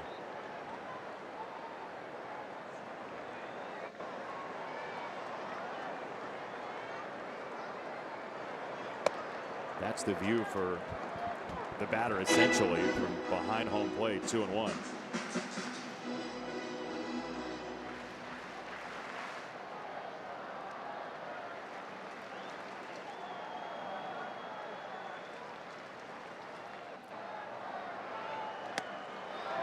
Check swing and another changeup. And we get a challenge after the appeal. ABS challenge presented by T-Mobile. Camposano had to wait to see if the check swing happened, and he does have a strike. It is 2-2. San Diego has 1 remaining. It's order of operations here, right? Check swing first, challenge next. And then you have the 2 seconds after the appeal to challenge if you want to challenge. Well, you have the typical sequencing that just happened. You have the fastball in that backed him off the plate, then the changeup away on the black. Now, where do you go?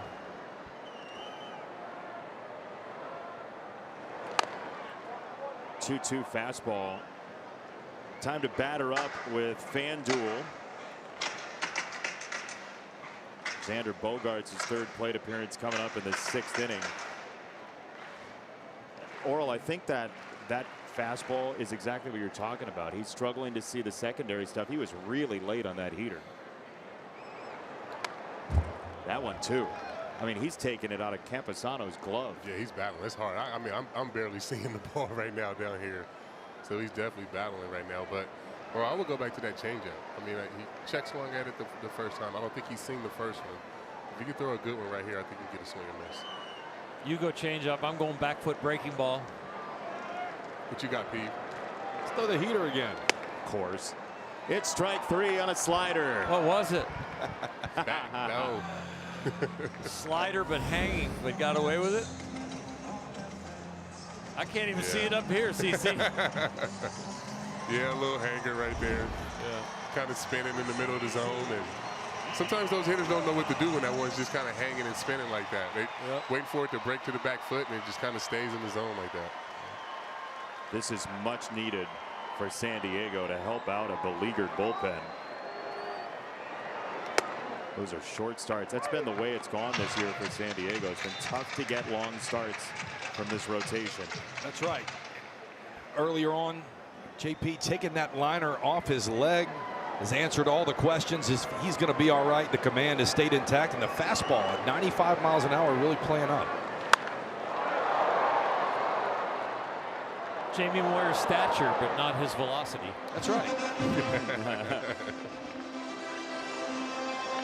A true 3-pitch mix. You know, that changeup's making just enough appearances in there to where it's a 3-pitch mix these batters are having to worry about. He's done a nice job keeping the Dodgers off balance. He develops Jamie Moyer's location. He'll pitch for 25 years, just like Jamie did. Till he's 50. Almost 49, I think.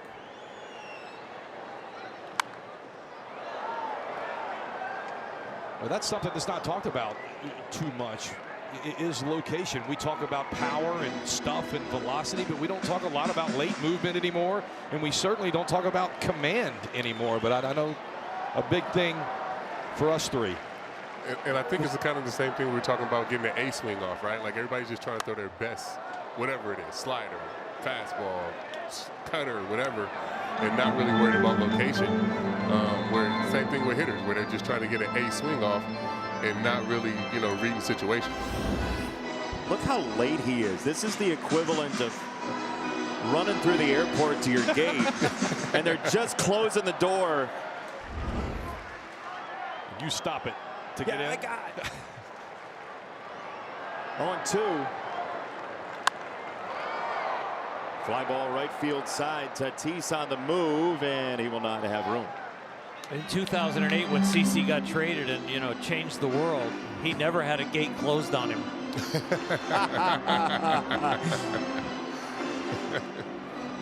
That's Milwaukee Brewer great CC Sabathia to you. One of the biggest deals at the deadline ever. I don't know about ever. We do. Yours and Rick Sutcliffe. Right. Verlander on the list. 0-2. Skubal might join that list. You never know. I feel like Carlos Beltran's on that list. This is a tough subject with 2 strikes and 2 outs. Yeah, real tough. I abstain. So I'll tell you that Jake Peavy, Oral Hershiser, and CC Sabathia are with us this weekend. 2 people who would never trap somebody in the booth upstairs, and then one person downstairs who would certainly never. 1-2. On Rojas. No, it's true though. Tarek Skubal is going to be one of the biggest names at the deadline in a long time. And the Tigers won today. They're 10 under. They're trying to be a part of this, but I know these 2 teams would be interested. He's the modern CC Sabathia. But you have to trade him, right? Not if you get back in it. Get out of play. But what's back in it? What's back in it? Well, that's the question in the American League, right? Yeah. I mean, you could, right now, you could be 4 under and say you're in it in the American League. The National League's totally different. For me, I've got to believe my team is a real World Series contender if I'm not trading him. Because you have to win the World Series for this to be worth holding on to, in my opinion. For what you're going to have to give up to get him. That's right. 1-2 coming. Up the middle into center. Base hit off the changeup. First Dodger hit is Miguel Rojas. What an AB right there. Well, it was a good AB for the broadcast and for the Dodgers. I tell you what, we didn't get a chance to run across each other, and you passed down the wisdom of your pitching, Oral. But for me and CC today, we have just got nugget after nugget for our broadcasting careers moving forward. Yeah, Oral's the best. I don't know about that. We've broken a couple of these rules. Really good. I'm very good at spotting shadows. 1 on, 2 out for Freeland here. But Miggy just fouled off enough heaters right there to get him an off-speed pitch up and put a good swing on it. Well, but, I mean, he battled right there, fouling off those heaters. It's what we have talked about pre-broadcast, what Jake has talked about during the broadcast of it's not about your ace swing. He just was up there trying to survive, put the ball in play, give himself a chance, and he won the battle. At what point in time did he think he caught up with that heater enough to throw him the changeup's? What I'm wondering. It's a good question. Freeland, the batter, and to throw to first. That was a 9-pitch at bat, 6 foul balls, but he was never on the fastball. Well, and that's people talk about sequencing, and we talk about game planning. We do all that stuff, but we're really reading the situation of the game, and you're reading that swing, and that swing is really dictating what you're doing next a lot of the time. See Ohtani working on his timing. He'll be up in a couple of hitters. You know, I know we're supposed to root or watch this game from a neutral eyes, but I would love to have something set up for the on-deck hitter. Eliezer Alfonso, the rookie in his first major league game. If he's up in this inning, it's going to be a huge spot. Well, and I think put all bias aside, I think anybody who has a heart is pulling for the same thing. If you just joined us, he is a young man who made his major league debut tonight, Alfonso, who lost his sister and stepmom in the earthquakes in Venezuela. Just became public knowledge today, reported by multiple sources before the game. He has RIP on his cap underneath there. Runner goes, and Freeland fouls it away. Rojas was on the move. We'll see if Alfonso gets the opportunity here in the 5th. The second-generation Major League Baseball player, his father of the same name, played in this division for San Francisco. And we hope that somewhere through all of the disaster and tragedy that Dad is able to take some solace in this baseball game. And in some ways, Major League Baseball has always been the game that can heal in some small way when you're just trying to move on. That's not possible in any complete way this evening, but the game will try. 2-2. Freeland swings and misses, strike 3. Alfonso will bat in the 6th, and Sears works through the first hit for Los Angeles this evening. 1-0 San Diego.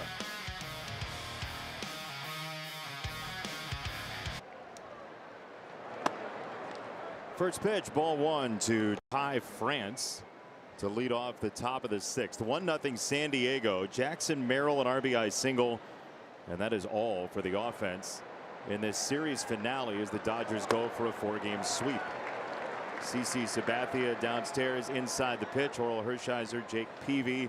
Just moments ago, JP Sears getting the usual hugs for when you're done in the game from his catcher, from some staff members down there, for a Padres bullpen that has been phenomenal at holding leads this year. They absolutely have been. The strength of the team is getting the ball into the late inning hands eventually to Mason Miller, the all-star. But that bullpen is just taking a hit with Jason Adams. So they are one light. Morihone been in 2 of these games already. So a little surprising to me there that they are going to this pin. But Bradley Rodriguez and others are probably going to be tested and handed over a 1-0 lead here soon. Looks like Yuki Matsui is going to be the first out of that bullpen. There goes a curveball for strike 3. There's one away. Ahmed Fareed is with us as well, roaming Dodger Stadium. Ahmed. I've made my way to the right field bleachers here. It is America 250. We are celebrating that this weekend. Nothing more American than a hot dog, and so we have to tell that story. Of course, we got the hot dog eating contest every July 4th at Coney Island. We just had it again this year. The Dodgers, of course, with the roots in Brooklyn, and the first ever head of concession for the Dodgers, Thomas Arthur, grew up on the foot-long hot dogs on Coney Island, so he wanted to bring it here to L.A. So he got in contact with a supplier here in L.A. They served them. They said, here are the famous foot-long Coney Island hot dogs. The only problem is the fans must have brought a ruler because they were not a foot long. They were 10 inches. Fans revolted. They wanted their missing 2 inches, and so they had to think quick. The hot dogs, Jason, were already ordered. So what'd they do? They go, they're not foot long hot dogs anymore. They're Dodger dogs. The name stuck, and it has been now one of the most iconic concession stand items in all of sports. Did you write a thesis on that in college? I just did a little research earlier today. I remember, you know, in baseball when the ball's down the line and just fair, we used to call it a game of inches. Yeah. And now it's creeped into the hot dog world. CeCe will tell you that that's what they used to feed us pregame. Yes, they did. Yeah. I used to trade it baseball in the minor leagues to get a hot dog over the fence in the bullpen. 3 Dodger dogs before the game. Really? Serious? I mean, yeah, good. Easy. I like the brats in Milwaukee where you played. Yes. The clubhouse brats brats were good. Oh. The cheesesteaks in Philly. Oh. I mean, Jason, I was in a different body though, bro. Like I was 100 pounds heavier than I am now. Hey, baseball and food always have gone together. Absolutely. 2-2 on Jackson Merrill. He'll ground it foul, first base side. Yeah, my dogs are named Peanut and Popcorn. I cannot tell if you're telling the truth. I'm telling the truth. I have no idea with you. I'm telling the truth. Were you hungry that day? No, my wife wanted to call them like Sprinkles and Sparkles, and I'm like, I ain't walking dogs named Sprinkles and Sparkles. Chrono grown man, delicious. I went Cabernet and Chardonnay. She goes, no, no, no, no. And then we settled on Peanut and Popcorn. 2-2 for Merrill. That's fouled back on a fastball. What a compromise. I thought it was pretty good. Can you imagine, you know, these two little, like, you know, terriers, 6 pounds and 7 pounds. I'm walking them. Say, Oral, what's your dog's name? Come here, Sparkles. 2-2 is a dazzling fastball. I mean, that's paint right there. That's, I mean, you can't throw a better pitch on the outside corner right there to a lefty. Especially after those couple breaking balls, had his eyes out there. And then you freeze him.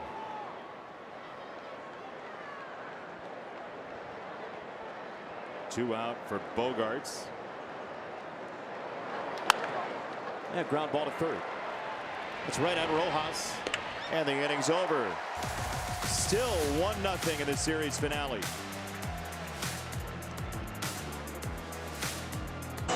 Yuki Matsui, the first bullpen arm for San Diego, and Eliezer Alfonso in the batter's box for the Dodgers. His second major league at bat starts with a strike. Oral, you had Alfonso on the Dodger pregame show yesterday. What did he say to you? Well, he took 6 questions or so from our group, and the last couple were very, very special. Fly ball right center. He's going to have to wait for that first hit. One away. He talked about his father, and he talked about the dream of being a big leaguer since he was 4 years old. He talked about how emotional it was going to be to play today and what it would be like, and all the thoughts he had for everyone back in Venezuela, but also for his dad and the loss of his sister and his mother-in-law, or his stepmom. And when he got to that point, his voice got emotional, but it was really about dedicating this game and this time to them, even though it's tempered with all the excitement that this should be and the goal, but tempered with the loss back home. And it was such a mature outlook. It was almost like he was getting ready for what was ahead of him today, of being able to process it and talk about it over the television network. And the very last question was more of a comment from him, which is, this is your time. Talk to the people back in Venezuela. And he took a good 45 seconds to a minute and just gave great wishes back home to what was going on and what people were all going through, and that hopefully being on NBC today and being in this game today would bring them a little relief, just a little distraction, that they could smile a little bit. But you know he's playing with a very heavy heart, and his dad has a heavy heart with the passing of the two loved ones, and then also not being here with his son. I can't imagine. It's every human emotion you can feel all in one moment. Ball forward to Ohtani. 1 on, 1 out. Sunday Night Baseball on ABS Challenge first. Then a word from our sponsors. It's a ball. Now our sponsors will love us. Call confirmed. San Diego has no challenges remaining. As I was saying, Sunday Night Baseball on NBC is brought to you by Capital One. What's in your wallet? And by Progressive Insurance, a grand slam for your budget. Some of the overlaps between these two rivals. First ever Dodgers-Padres game went 14-0 in favor of Los Angeles. A game not unlike this one that was pretty calm for the first few innings, and then the Dodgers erupted for 14. But Manny Machado, who had that one adventurous postseason in a Dodger uniform, now has spent the balance of his career thereafter with San Diego. As a 1-0 lead for his Padres. Machado walked and scored the lone run tonight in the game.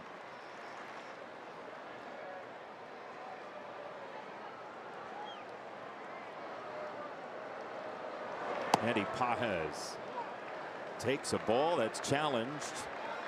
I don't think they don't have any left. That's right. Yeah. Well, good try by Camposano. Oh, that's how big these challenges can be, and getting them right.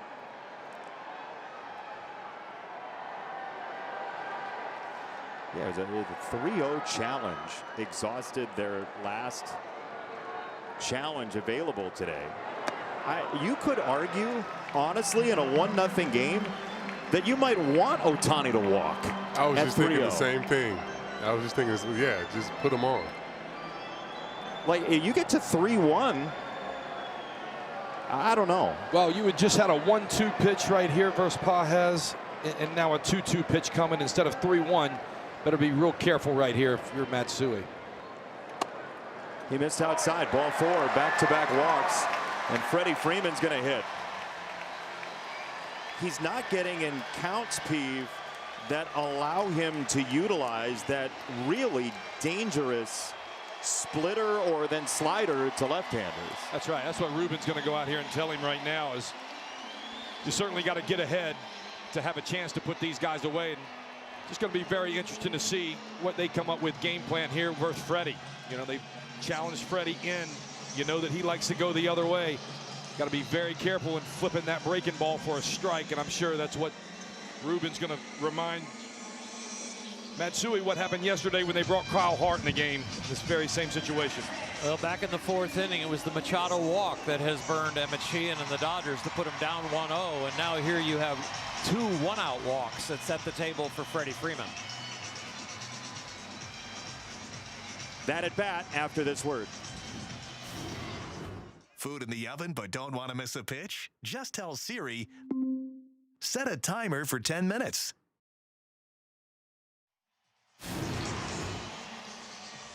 So Bradley Rodriguez is up and warming in the San Diego pen.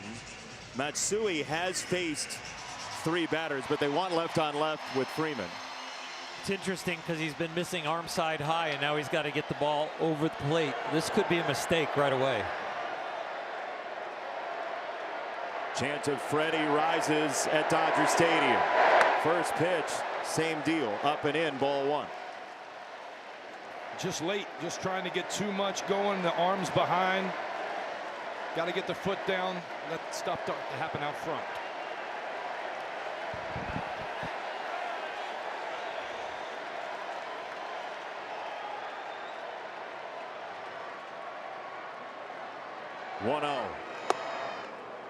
The crowd reaction is almost like a football crowd when the offense has the ball. They cheered until the pitch was coming, and it's like they wanted silence for their 10-time All-Star. That last pitch was a hanger. He just didn't offer at it. 1-1. Freddie Freeman, high fly ball, left center field, and it stays in the park. Merrill makes the catch. He didn't miss by much. 2 down. See, it's a big adjustment when you're arm side high, and then you're got to try and get the ball low and away. Your first adjustment usually brings you right in the middle of the strike zone, and that's where we saw the last 2 pitches. Just Freddie didn't get all of it. I think that last one, Oral got just enough down to make Freddie. Yep. But it definitely wasn't away. That's right. So California native Randy Nork comes out to make the change to Rodriguez. Star-Spangled Sunday, every team, every game, one home. Action continues tonight. Red Sox Angels on Peacock and NBCSN. That will kick off in 5 minutes from down the road at the Big A on the weekend of America's birthday and a World Cup that's been fascinating. Bradley Rodriguez, first pitch, ball one. The league is a grand total of 7 for 57 on his changeup this year. Yeah, that's the pitch. Bradley, big K-Rod fan. Slider not so much, but the changeup is a pitch. There you see a little slider. Slider right there. That's as good as he could throw it, huh? That's right. He doesn't use that much. But gonna start if he can land those. 1-1 to Mookie Betts, who swings through a rancid two-seam fastball. 1-2. My gosh, that was disgusting. Right off of that slider, throwing that two-seam on the outside part of 97 coming back. 1-2. Change up downstairs, 2-2.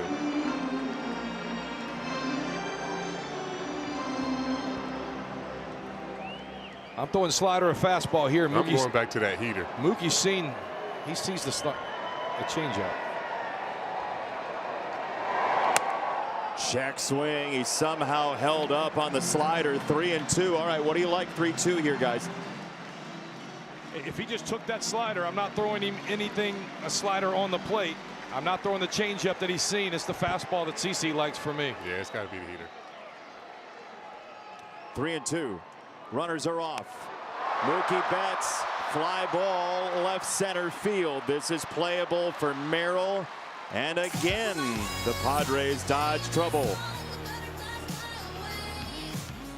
On incredible memorabilia and exclusive Dodgers experiences, all while supporting the Dodgers Foundation's programs that help young people thrive both on and off the field. Scan that QR code or visit Dodgers.com/auction. Do it for the kids. Kyle Hurt is the new pitcher for the Dodgers. Tight fastball starts his outing very fittingly. Oral? Well, he has a really good fastball. He's had great command throughout the whole year. Good off-speed pitches, especially the changeup.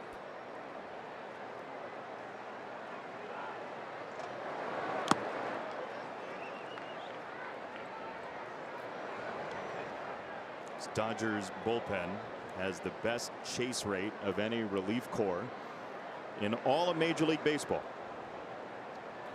And they're on a roll in this series. They've only given up 1 run in the first 3 games.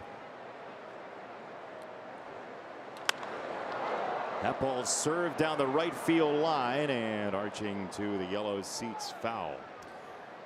That bullpen, Jason's getting better. We saw prior to today's game, Edwin Diaz out there throwing a simulated game, looked like the Edwin Diaz that we have all seen and known. For these guys to do that majority of the first half without their big signee tells you what this pen is made of. Evan Phillips coming back, might be back tomorrow or the next day. They've said that he's very, very close. And that outing you watched from Edwin Diaz before the game, the simulated game, he looks like he's going to go out on assignment, get a few innings under his belt before he's ready. 2-2 from Hurt. That was close as well. 2 pitches that were borderline. 3-2 on Song.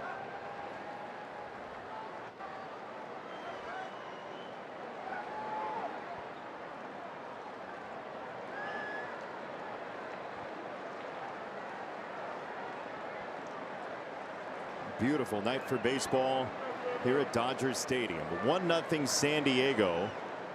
Visitors half of the 7th. 3-2.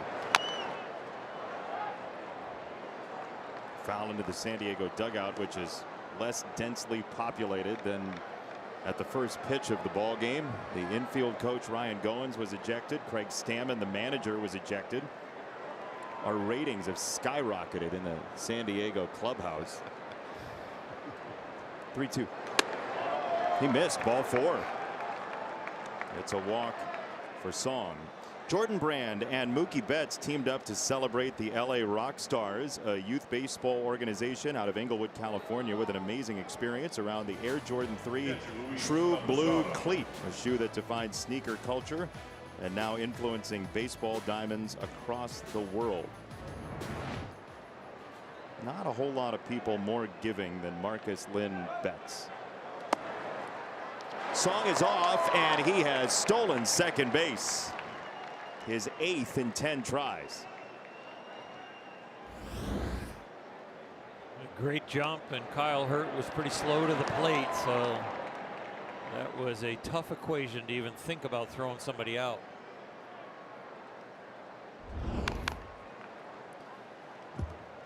Now can the Padres do whatever they can to get that 1-run home? Just a little leeway here. That swing wasn't the swing that we're after right here. You're wanting to try to stay inside the ball and hit the ball to the right side. After this at bat, you need to have that guy on third base with no 1 out. Broken bat, base hit into center. Song didn't see the bobble in time. He had shut it down. Pages put it on the ground.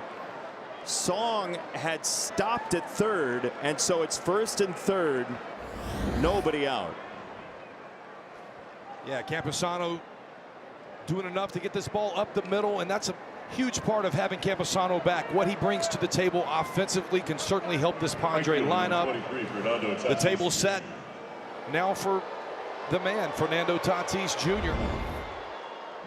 And again, if you're San Diego, you have to push at least 1 across here. Slow tapper, third base side. Rojas on the charge. Tough play. Safe over at first. 2-0 San Diego regardless. We'll see if the Dodgers challenge using replay. Tatis was busting it down the line. It's one of those plays where is the foot over the bag when it touches the leather, or is the foot on the bag when it touches the leather, and they're going to challenge. Los Angeles is challenging the safe call at first base. Wow. That is really close. With the call in the field being safe, it might not be enough evidence to overturn it. It feels like one of those plays where no matter what was called, it's going to stay based on the looks we've had so far. Again, no matter what, it's 2-0 San Diego, and the Padres did pick up at least 1 insurance run. Watch again, see when the ball's in the glove. It's not when it disappears, it's when it strikes the leather in the back of the glove. I think this is going to stand, I believe. What a play by Miggy Rojas, even to have a chance at this review. You put him anywhere on the field. It's one thing to barehand the ball. It's the next thing to barehand it with that much spin on it, because that ball, and you don't have time usually to re-grip it. Guys are barehanding it as they cock their arm, go back. They might try and get their thumb in a better place to throw the ball, but they're not picking up the seams After they review, want. the call in the field stands. The runner is safe. Los Angeles will lose their challenge. That was just too close to change. Yeah, you need enough evidence to overturn, and by no look that we had did it look like that was worth it to overturn. So it's 2-0 San Diego, 2 on, nobody out, and Andujar, who came in to pinch hit for Cronenworth in the 5th, has runners at first and second.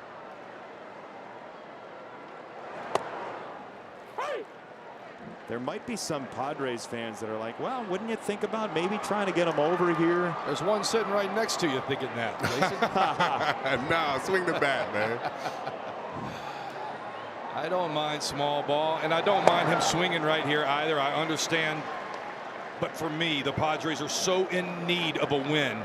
I'm putting as much pressure as I can on this Dodger team and trying to give my bullpen, the strength of my team, the most runs to work with. 0-2. It's fouled away. Part of it is you have to gauge how much swing and miss the guy on the mound is getting, right? So if you move the runners over, what are the chances you'll get contact against the pitcher out there? And Hurt does have one of the lowest swing and miss rates in this Dodger bullpen. It's a lot of ground balls, as this is sky high left hand side. Hernandez makes the catch, and one away. Well, you're talking about a productive out if you're going to try and sacrifice compared to an unproductive out that just happened. It doesn't mean you're going to get the sacrifice down successfully, but right now hindsight's kind of 20/20. Yeah, it's all of those factors, right? You're talking about at poker. It's the tell, it's what your cards are, it's all of that, and we'll see how it plays out.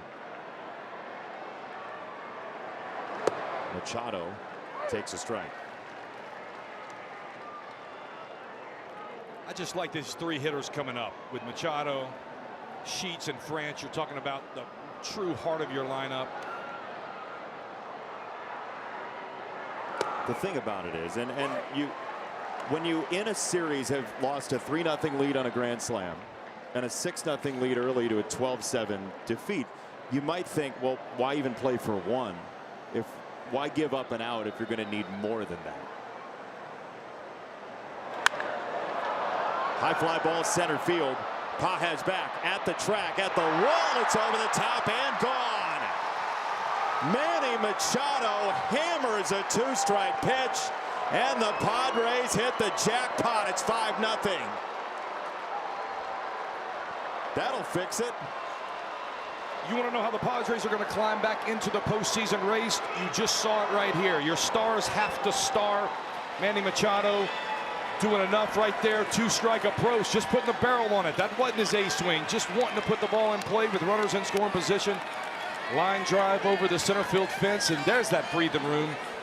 There's the reason you don't bunt, because you might have lost Machado's bat to an intentional walk and have to do it with the next 2 hitters.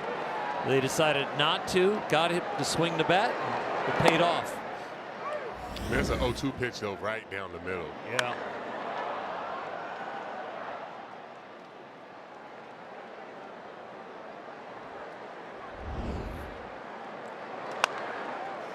There's a bouncing ball to the right side, and Freeland for out number 2. This all started with a leadoff walk to the 8-hitter Song. And San Diego, which is 22nd in baseball in home runs, 29th in slugging. You said it, Jake, off the top of the show. Padres want to trade for the regular stats for some of the guys in their lineup. Well, as a Padre fan, they're all asking, how does this team get better? And we're all used to blockbuster deals. The blockbuster deals for these guys trading for the back of their baseball cards and becoming Manny Machado that we've seen now for years, and the Jackson Merrill that's been in the big leagues, Fernando. It's popped up back of home. Alfonso gets rid of the mask and makes the catch to retire the side. But Manny Machado has his 4th homer against the Dodgers this year.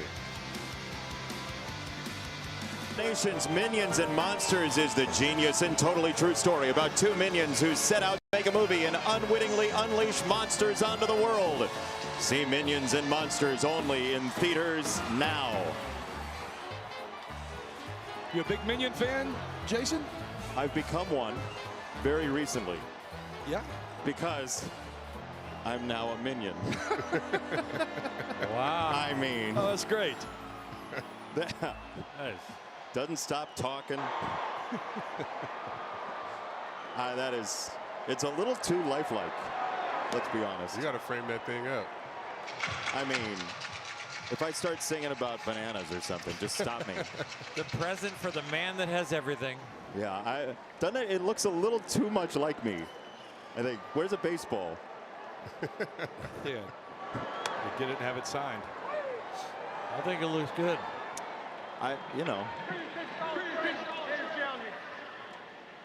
I might have a future as a Minion. I don't know. Some people might say I am one already. There's a ball on the challenge. Dodgers still have their challenge left. They're going to have to climb here. Are you challenging that caricature? No. I think it's great. Oh, okay, you're not ABSing it. Okay. No. People do try to use ABS challenges on my jokes. However, traveling in the Detroit Tigers party. 2-1 to Teoscar Hernandez. Are you guys Minions fans? We can make you a Minion. No, I don't want to say I'm a Minion fan and get one. So come on. I just leave that up to you. No, it's a beautiful drawing. No, I'm a Minion fan. I was Gru one year for Halloween. Were you really? Yeah, I was. Yeah. Not gonna find the picture, but yeah, I was. No. Find the picture. We need to see this. You got time? We got a couple innings. I've seen pictures. You guys go all out for Halloween. Halloween is a Sabathia holiday, man. My wife is all in on that. That's ball 4. Hernandez takes a walk, and the Padres would rather have Rodriguez masquerade as a strike thrower in this situation. It's not that easy, though. Just throw strikes up 5-0, right? No, it's not. Never easy to throw strikes in the big leagues, but you got to find a way in this situation, especially with a 5-run lead, with the way things have been going. You've seen Orel's pointed it out multiple times. The walks have been crucial in this ball game. And you see here, they're taking and going to make him show that he can pound the strike zone. Any of you guys ever get disconcerted, weirded out by a bunt being shown? That make it harder to throw strikes for any of you? It made it hard for me not to throw the ball at the guy's chest. Peeve. I wasn't going to say that out loud, but yeah. You were thinking it. And the Bulldog, I promise you, felt the same way. They have 60 feet 6 inches to get out of the way. We don't ever hit anybody on purpose. No. It's just such a, I think, kind of a antagonistic move towards the pitcher. Oh, you can't throw strikes. Watch me waving this bat in front of you. I understand it. Oh, so to be clear, the antagonistic move is the guy who put the bat in front of the plate, not the guy who said, I wanted to hit him in the chest. No, if you don't want me to throw strikes and that's what you want to do, I'll get wild, is what I would say. Accidentally. 3-0 on Alex Call. That is in for a strike. He needed it and got it. 3-1. Big part of Alex's game is knowing the strike zone, not afraid to hit with 2 strikes, and getting walks is a big part of his game, and he even bat flips his walks. So watch the emphasis if the ball 4 comes. Line drive, right field, and foul. The pride of River Falls, Wisconsin, Alex Call.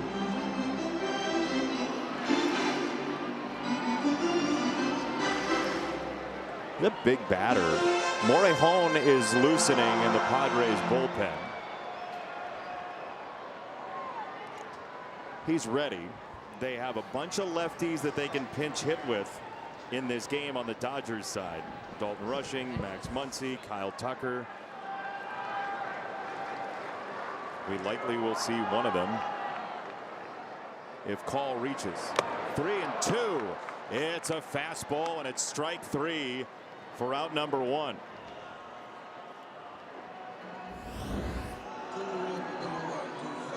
Well, the Dodgers came back from 6-0 in game 1 of this series. They came back from 3-0 in game 2 of this series. So they're not going to take any moment that the Dodgers look like they're creeping back into this and not have the right matchup that the Padres want.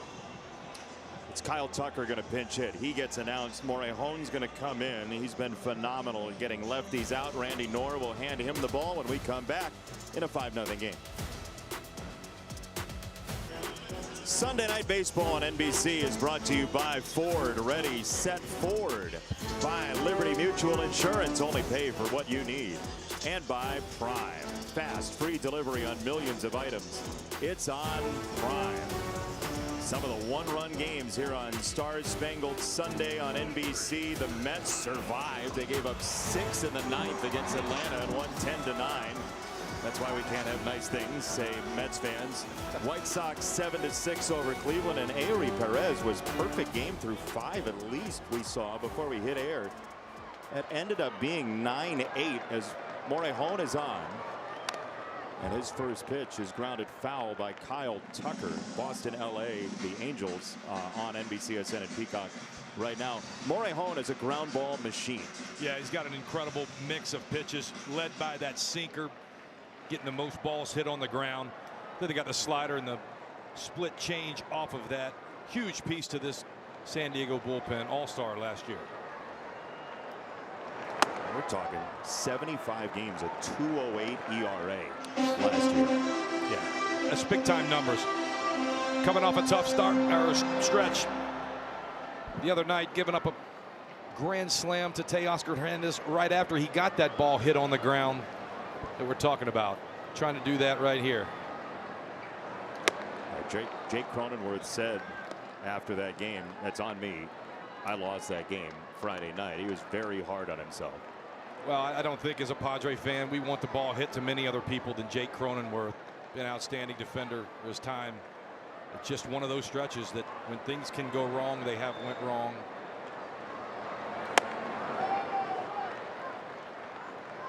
But a win today turns the tide. You go home and try to get some momentum before this break. And again, the Padres understand the division is probably spent. But again, this team's just trying to get in. You get in the playoffs, anything can happen. Ground ball, first base side and through. Hernandez got tangled up by the location of the ground ball. He's at second, and the Dodgers are trying to cobble something together. The slider just didn't get all the way away, allowing Kyle Tucker to get the barrel on it. Yeah, that was a good AB by Tucker right there. I mean, he got a couple of fastballs he couldn't handle, and you know, got a slider up that he was able to put a good swing on and get a base hit to right field. Most teams default to the lefty out of the bullpen against the Dodgers because of Ohtani, Freeman, Tucker, and Mookie Betts now getting hot. Will Smith out of the lineup. Teoscar Hernandez back. But throughout this season, the first 90 games, it was mostly left-handers that got called on. As the Dodgers have gotten healthy, though, they're getting better against lefty relievers. Dave Roberts talked about how smart they are. These hitters really understand the game situation and what they're up there to try to do. And I believe they understand what the opposition does well. And you can just clearly see that there's a plan in place with every Dodger hitter. Shohei Ohtani enjoying the organ music of Dieter Ruhl here at Dodger Stadium. 2-0 for Freeland. Up the middle into center. Look out. Here come the Dodgers. Hernandez around third with the first run. It's 5-1. You never know.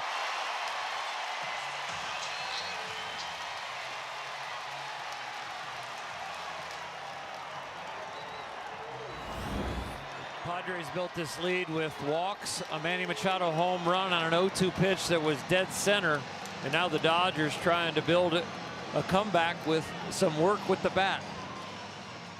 And some pinch hitters, including Tommy Edman, who's going to bat with 2 on And 1 out in the 7th inning. This was a pitcher's duel for a long while, and rightfully so. We have 3 Cy Young winners with us this weekend. Jason Benetti is always joined by experts on both sides. Jake Peavy, Oral Hershiser, who threw 59 consecutive scoreless innings in his career. Peaves won a couple of World Series. And CC Sabathia inside the pitch, a Hall of Famer downstairs at field level.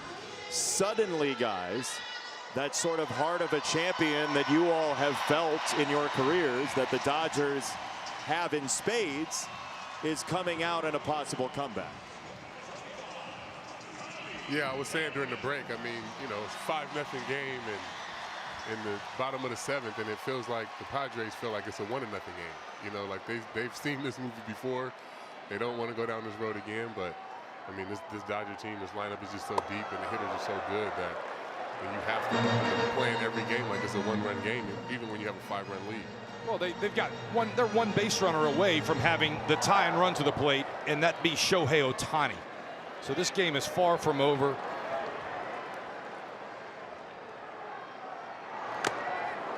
One and one for Edman, who was a late scratch. Dave Roberts trying to give him the day off in part because of that ankle that he suffered earlier in the series.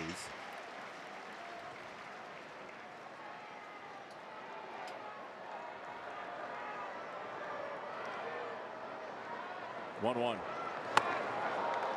Morejon very willing to throw a high fastball above the zone. 1-2. Not much you could do here. Fastball up out of the zone at 99 miles an hour. You got to get that ball in the zone to have any chance at it. Be surprised if he didn't go right back to it. 1-2. Struck him out. He blitzed him. That's some good pitching against a very hot hitter. Tommy Edman hit 354 coming to the at-bat. But it doesn't get any easier now. You have 3 all-stars in a row coming up.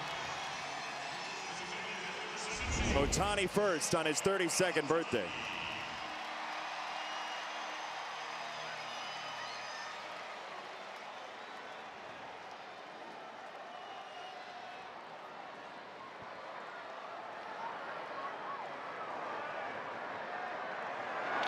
Oddly, Shohei Ohtani is only 3 for 28 career on his birthday.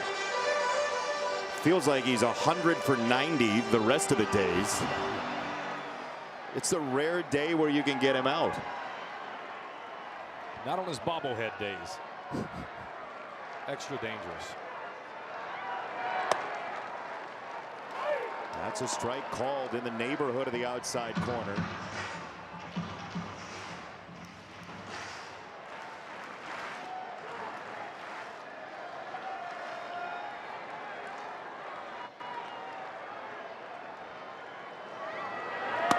Here's the thing about Ohtani. You look at the numbers, he is one of the top 5 outside the strike zone sluggers in Major League Baseball. He is able to turn good pitchers' pitches into extra bases, unlike most. So he takes ball 2 there and ball 3 here. I would say, as CC has talked about not wanting to give up hits to left-handers away, that most of those extra base hits for balls to Ohtani have been away with full extension.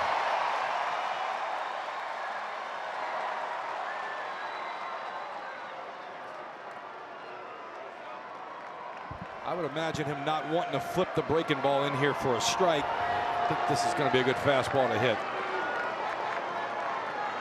3-1. Wow, good call right there. Good call right there, Steve. I definitely can't flip that slider in there right now. You got to go back to that heater again, too. You don't want to speed up the bat and let him go over the short porch in right field. Yeah. Make him beat you to center field or left. This one up in the zone. Hit to left center. Ohtani wins the battle. It was 100 miles an hour in, and now it's 5-2.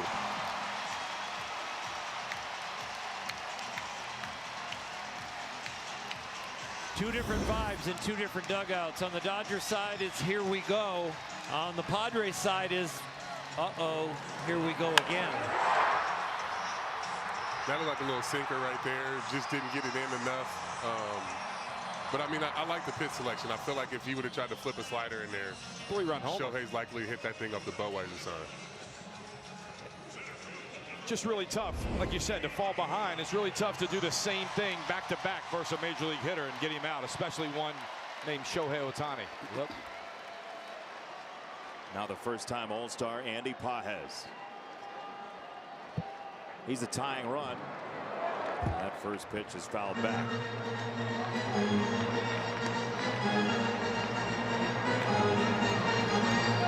He has seen more fastballs this year from San Diego than any other Dodger hitter. They have peppered him with heaters in this series. 0-1 is a slider that's in there, nothing in 2. CC, how do you get him out? How do you put this inning away? I mean, his fastball has been the star of this inning. You know, I think he needs to stick with that with 2 strikes and stick with that sinker and try to get the ball on the ground and not worry so much about a strikeout. I'm going for the punch out right here. I'm taking 2 chances at my pitch. 0-2. I'm running this thing 2-2, being as nasty as I can be. We got to get in the dugout here. I just don't know if that slider's sharp enough. There he goes. Fastball to the attic, strike 3. Jake Peavy smiling, inning over.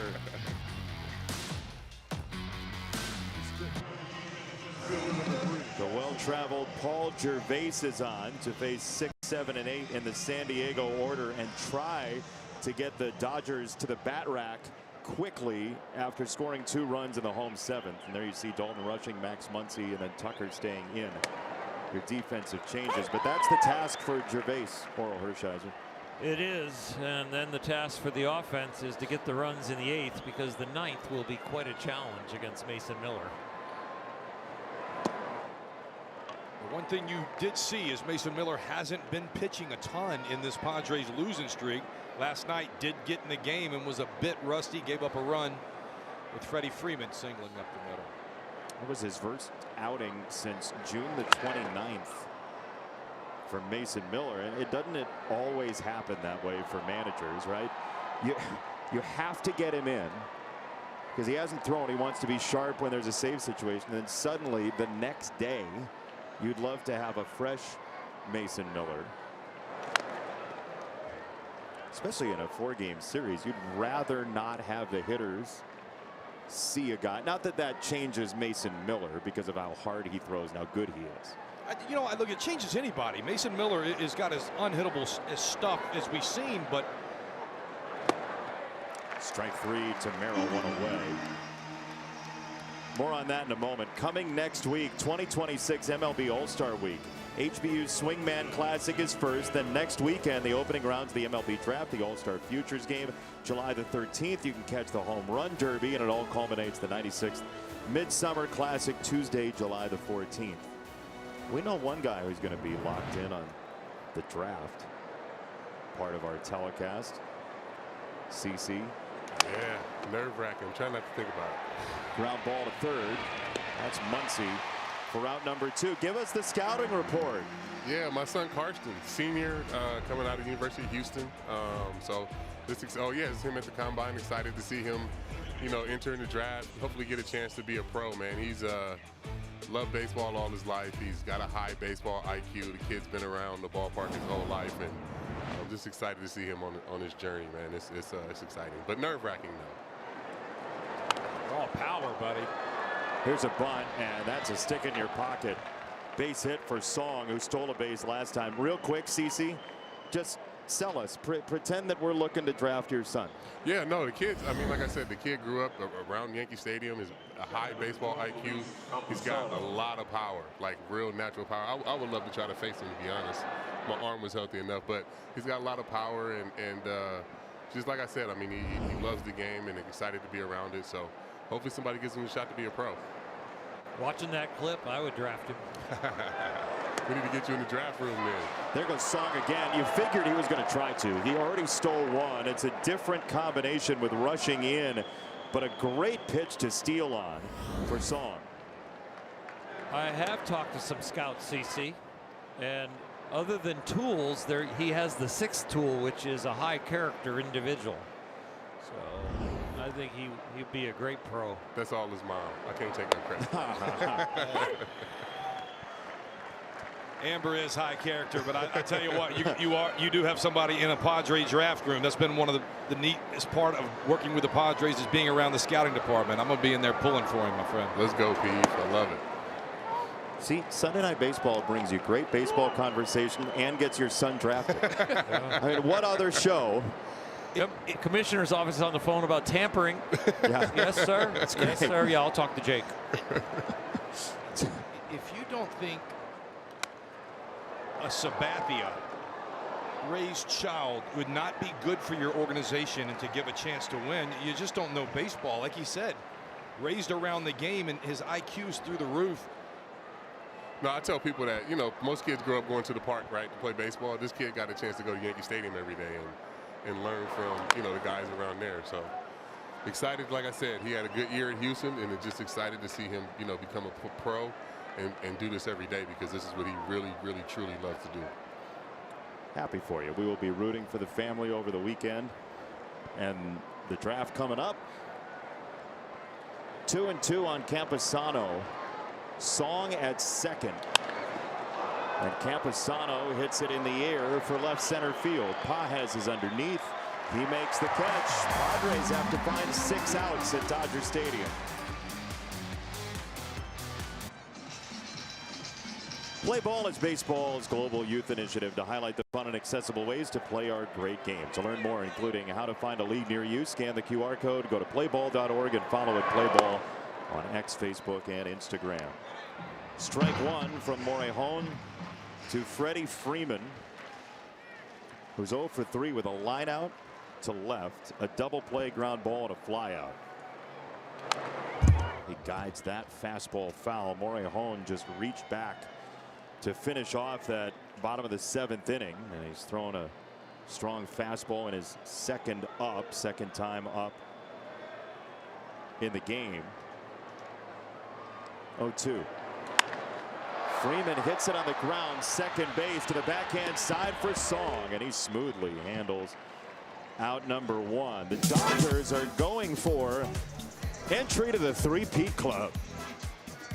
Only 3 teams, 2 franchises can tell you that. The Yankees did it twice early on, so it's 4 Yankees teams, and then the Yankees later on. The Dodgers going for that 5th three-peat in Major League Baseball history. Can they do it? They are right now far and away the best team record-wise in the National League. They would be the 1 seed in the National League by a handful of games over Milwaukee.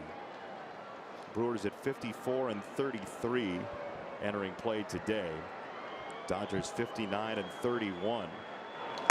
It doesn't feel, Oral Hershiser, like there's pressure on this team at all. They do a good job of having such a large lead and a talented roster, of concentrating every single day and playing detailed baseball that you need in October. That's right. And you really watched last year when they went back-to-back. They only won the World Series because of great pitching and detailed baseball. Toronto really outplayed them.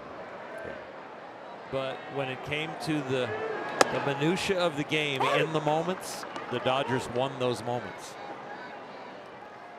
I think that's what often gets missed. We talk about the payroll, we talk about the superstars. The Dodgers play very smart, and they play together.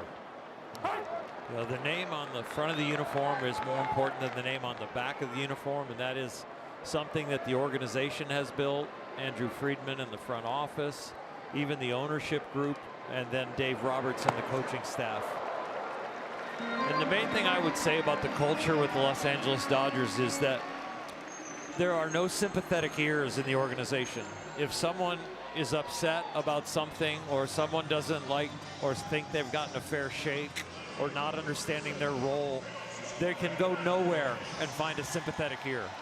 Whether it's a trainer or a strength conditioning coach or a traveling secretary or someone in the front office or one of the coaches or whoever it might be, everyone is on the same page of highest of high standards. treating you like an unbelievable human being and family member, but also telling you the truth every moment of the day. And really, culture is built on what you tolerate, and they look for excellence in everything, and they don't tolerate anything less than that. At least the goal and the pushing of people to that. And the superstars have bought in, completely bought in. You can see it in the way they interact on the field, in the way they push each other. I mean, that ball gets away, and it's a total scramble for Campusano, who is just the Tasmanian devil, basically, looking for that baseball. Mookie Betts didn't go, and it's, you know, is it worth it? Changes if there's a ground ball coming here. I was just going to say, Oral, talking to Mookie Betts before the game, and you can see the sit down on the NBC Sports YouTube page, but he said this is the first year he really started to watch Freddie Freeman and his at-bats. Like they were teammates. He saw him go about his day, but Mookie Betts credited Freddie Freeman and his detail for some of Mookie's rebirth recently. But that was interesting. They've been teammates for years. And Mookie said before the game, I hadn't really specifically sat down and watched and taken things from Freddie as much as this year. But that's what you're talking about, that culture of building. There's no one looking for credit, and there's no one looking to place blame. They're all on the same page of let's just try and win. 2-2 fly ball right field. And there's out number 2. Here is what Mookie Betts said before the game about that. This year I was actually able to kind of sit and watch and pay attention because I was struggling so much early and I just didn't know what it was. And he literally does the same routine every day, no matter what. He found something that works, and whether it works or not that day, it doesn't derail him from his process. And I think that's what I've started to learn these last couple weeks is really just once you find who you are and you find what works for you, like just keep doing it, you know, master that. It's Mookie Betts. The full chat is at NBCSports.com/SNB interview or the NBC Sports YouTube page, as we mentioned. That's a great bite though, but just thinking about like baseball is based in so much failure, right? Like that you have to just dive into your routine and make sure that you're doing the right thing every single day for yourself to be ready to play. And the results are the results. It is what it is, but if you're ready every single day, more than likely, if you're a great player, you're going to have the results that you want. And Mookie Betts has gotten there. Max Muncy has had one of those seasons as well. He's an all-star with 17 home runs, an OPS in the 860s. And he swings through a high fastball. Peeve, you got to love this outing from Morejon. It's just heat after heat. Very gutsy outing. We're 37 pitches in. This is a big load for a reliever. But again, what's on the line is a 9-game losing streak. San Diego riding their best, trying to get to Mason Miller. Morejon, another fastball here. Oh, yeah. Oh. Electric.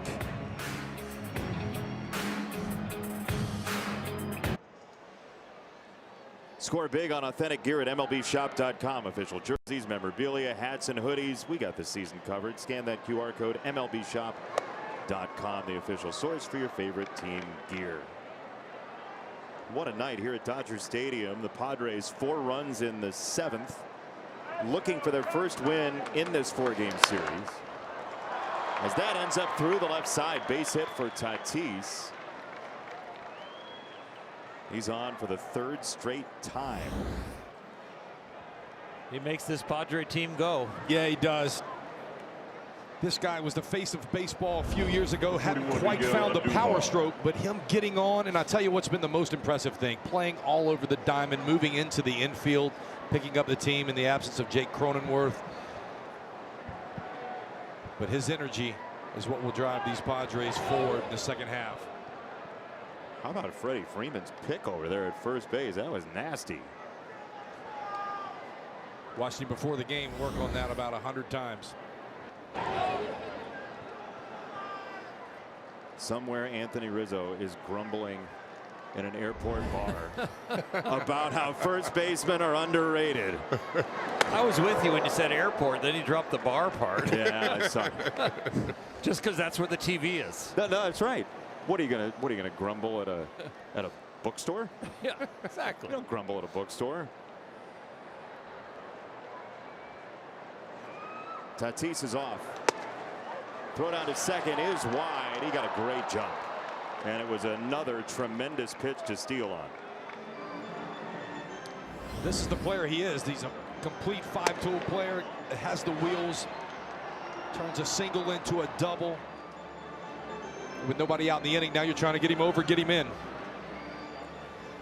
That's what the Padres wanted to do in the 7th inning. They got a 3-run homer for Manny Machado. They couldn't get Song in the 8th. Does it have enough English? The answer is no. 1-2 pitch coming after this.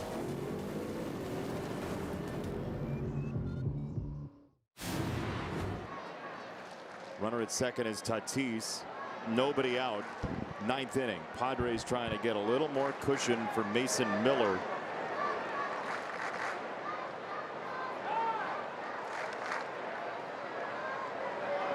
I don't know that these are exactly the textbook throws to bases you're looking for. I didn't win Cy Youngs. You guys did. Correct me if I'm wrong. I couldn't throw the bases either, so you got to talk to the two up there. It's not called inside the throw to second. CC, you don't have to learn to throw to the bases when nobody gets on. You know what? I would just throw it to the shortstop. Like, I didn't even try to throw it to the base. I would just throw it to wherever the shortstop was at. Fantastic. Here's our play of the game presented by TikTok. Manny Machado has the big swing in this game. A 3-run home run in the 7th inning against Kyle Hurt. And the Padres lead at 5-2. That gets away. Tatis to third.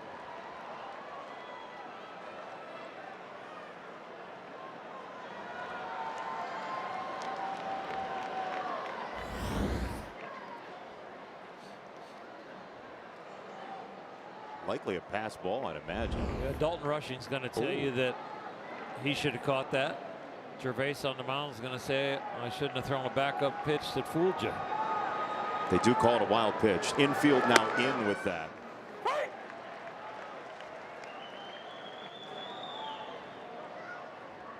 Most homers against the Dodgers in Padres history. Manny Machado now has the most by himself at 26.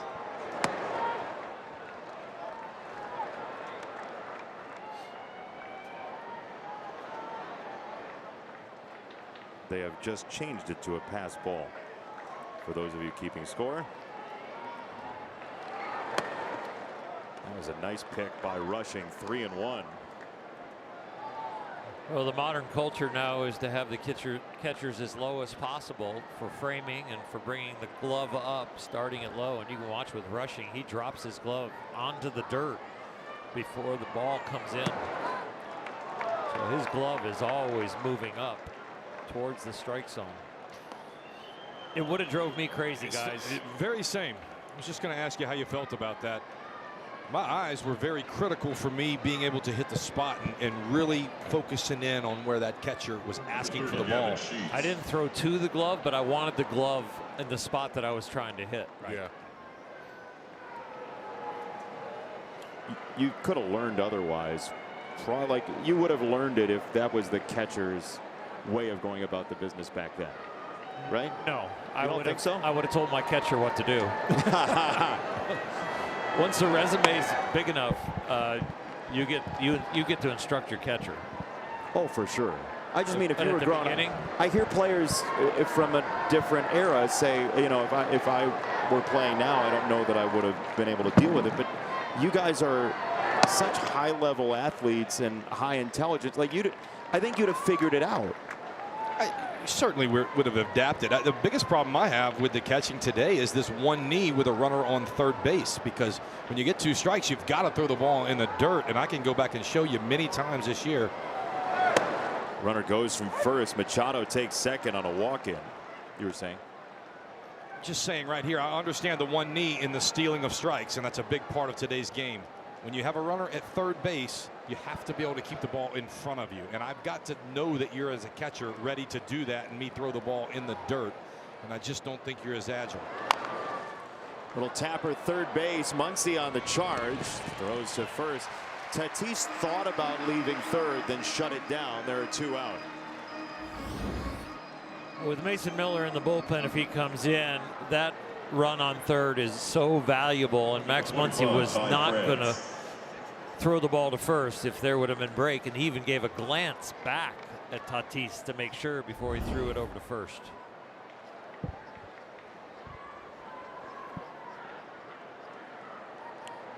Two out, Ty France.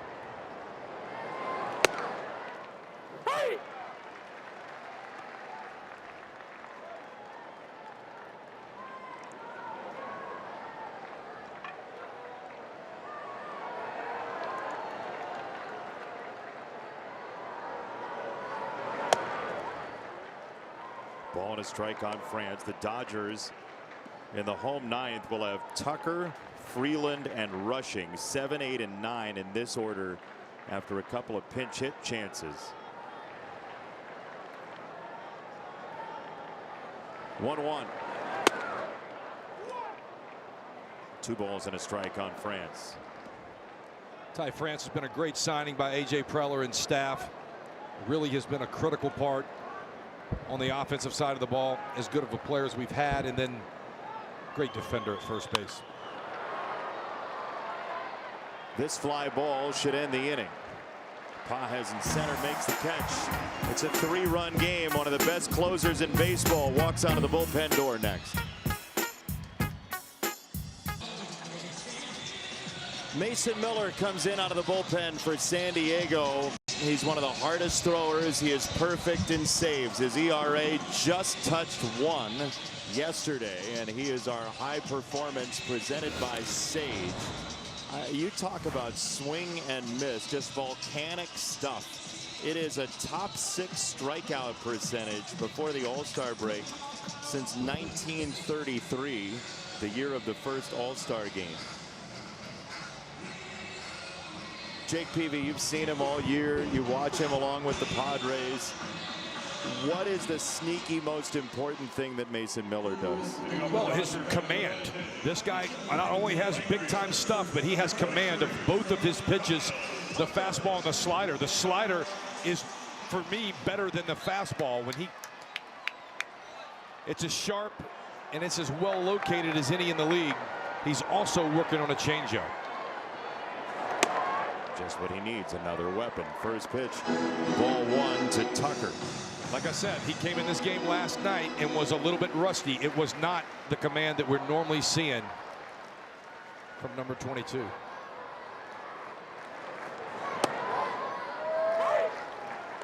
It's a high slider, 1-1. It's the average velocity for some of the stuff. 100+ on each type of fastball, and that is just a meteor at 102. You would think somebody that throws 102, would just be coming anger around behind that ball from giving up a run last night. Oh baby, that's 103 that time. There's no way to hit 103 unless you're full on committed that that's what you're trying to hit. When he starts you with the 2 sliders, it just gets you in between. You get in between these 2 pitches, you truly have no chance.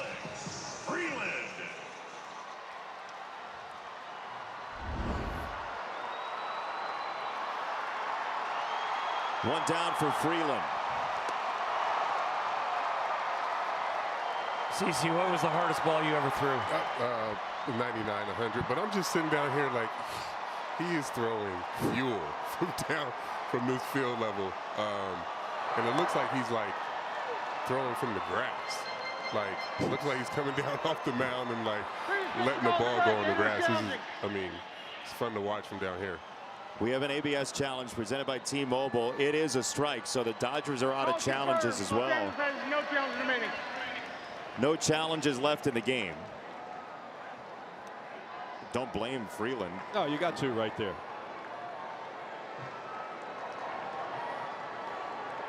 1-1.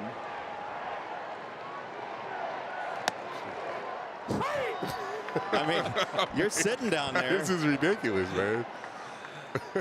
Well, when Dwight Gooden pitched and Nolan Ryan pitched, we'd all say that sounded low. You can't see the ball. Man.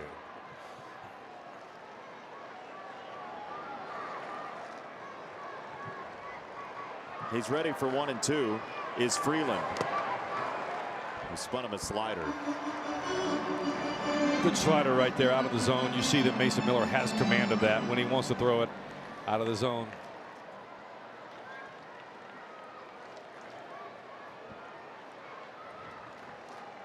Two and 2. 103. Freeland got a piece of it.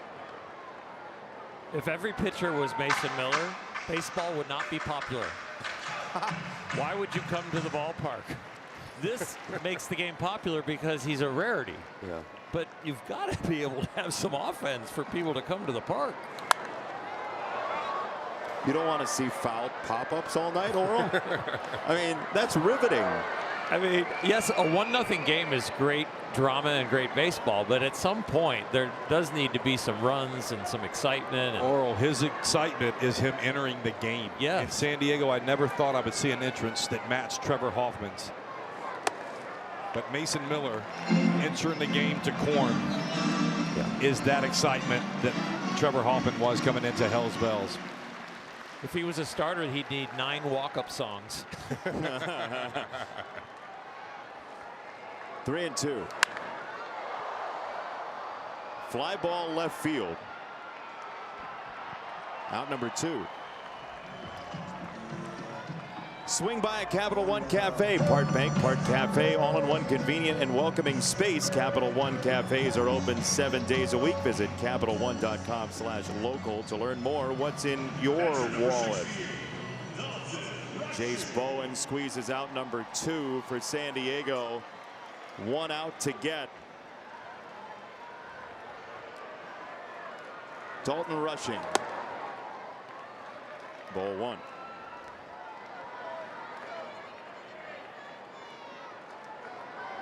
Dalton Rushing's taken a lot of criticism, but he's really impressed me in this series swinging the bat. I would rather have a raging river than a swamp, and we can guide this raging river. He's an amazing kid. He has awesome energy and competitiveness, and he's just gotten a couple bad camera angles. You'd prefer to have somebody who cares over somebody who doesn't. In our day, the stuff that he has done and the competitiveness that he has shown, even as a youngster, towards veterans and towards whatever is going on in the game, would be complimented. But now, in the days of social media and everything being critiqued, it's a different culture. But the Dodgers have put their arms around him and said, "We love you, kid, and just keep going."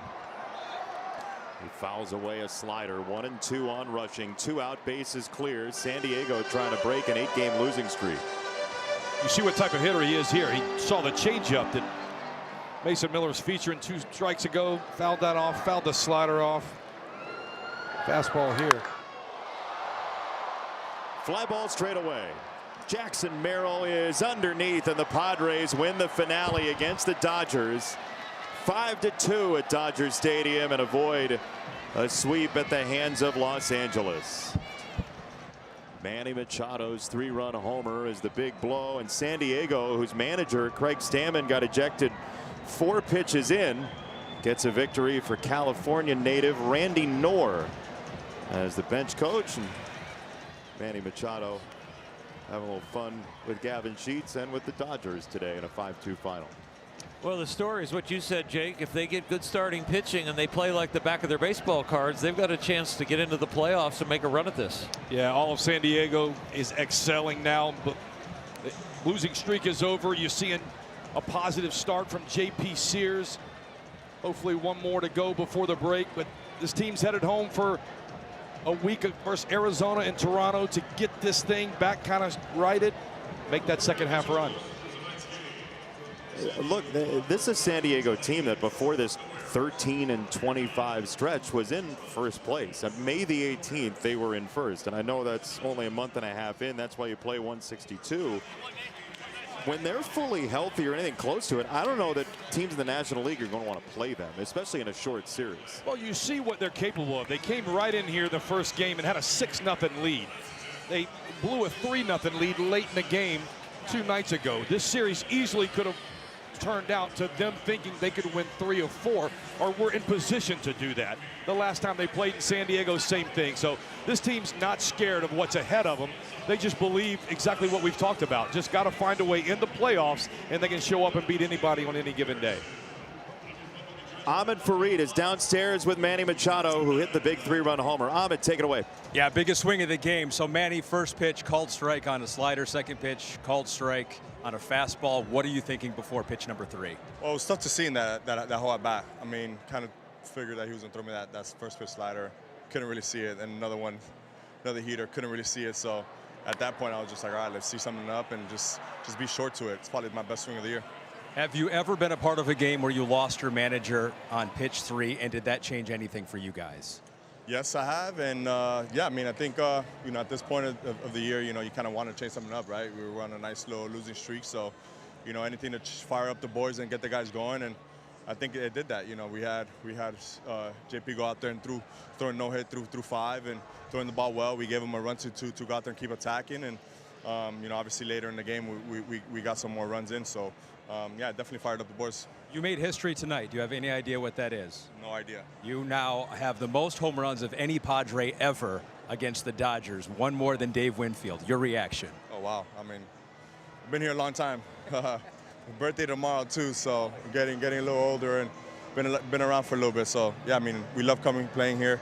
Obviously, the rivalry since I got in here has been great. 2 ball clubs going at it, back and forth, so. Anytime you can make some history is always special. Congrats on the win here, Manny. Appreciate it. Thank you. And happy birthday. Jason. Soon to be 34-year-old Manny Machado with a big 3-run home run, and the Padres are winners 5-2 over the Dodgers.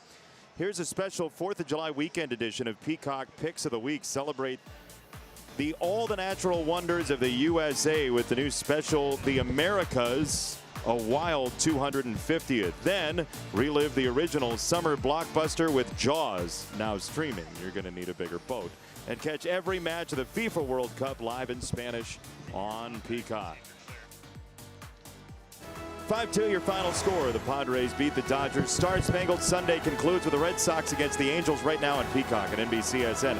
Next weekend, MLB All-Star Week kicks off with a draft futures game on NBC and Peacock.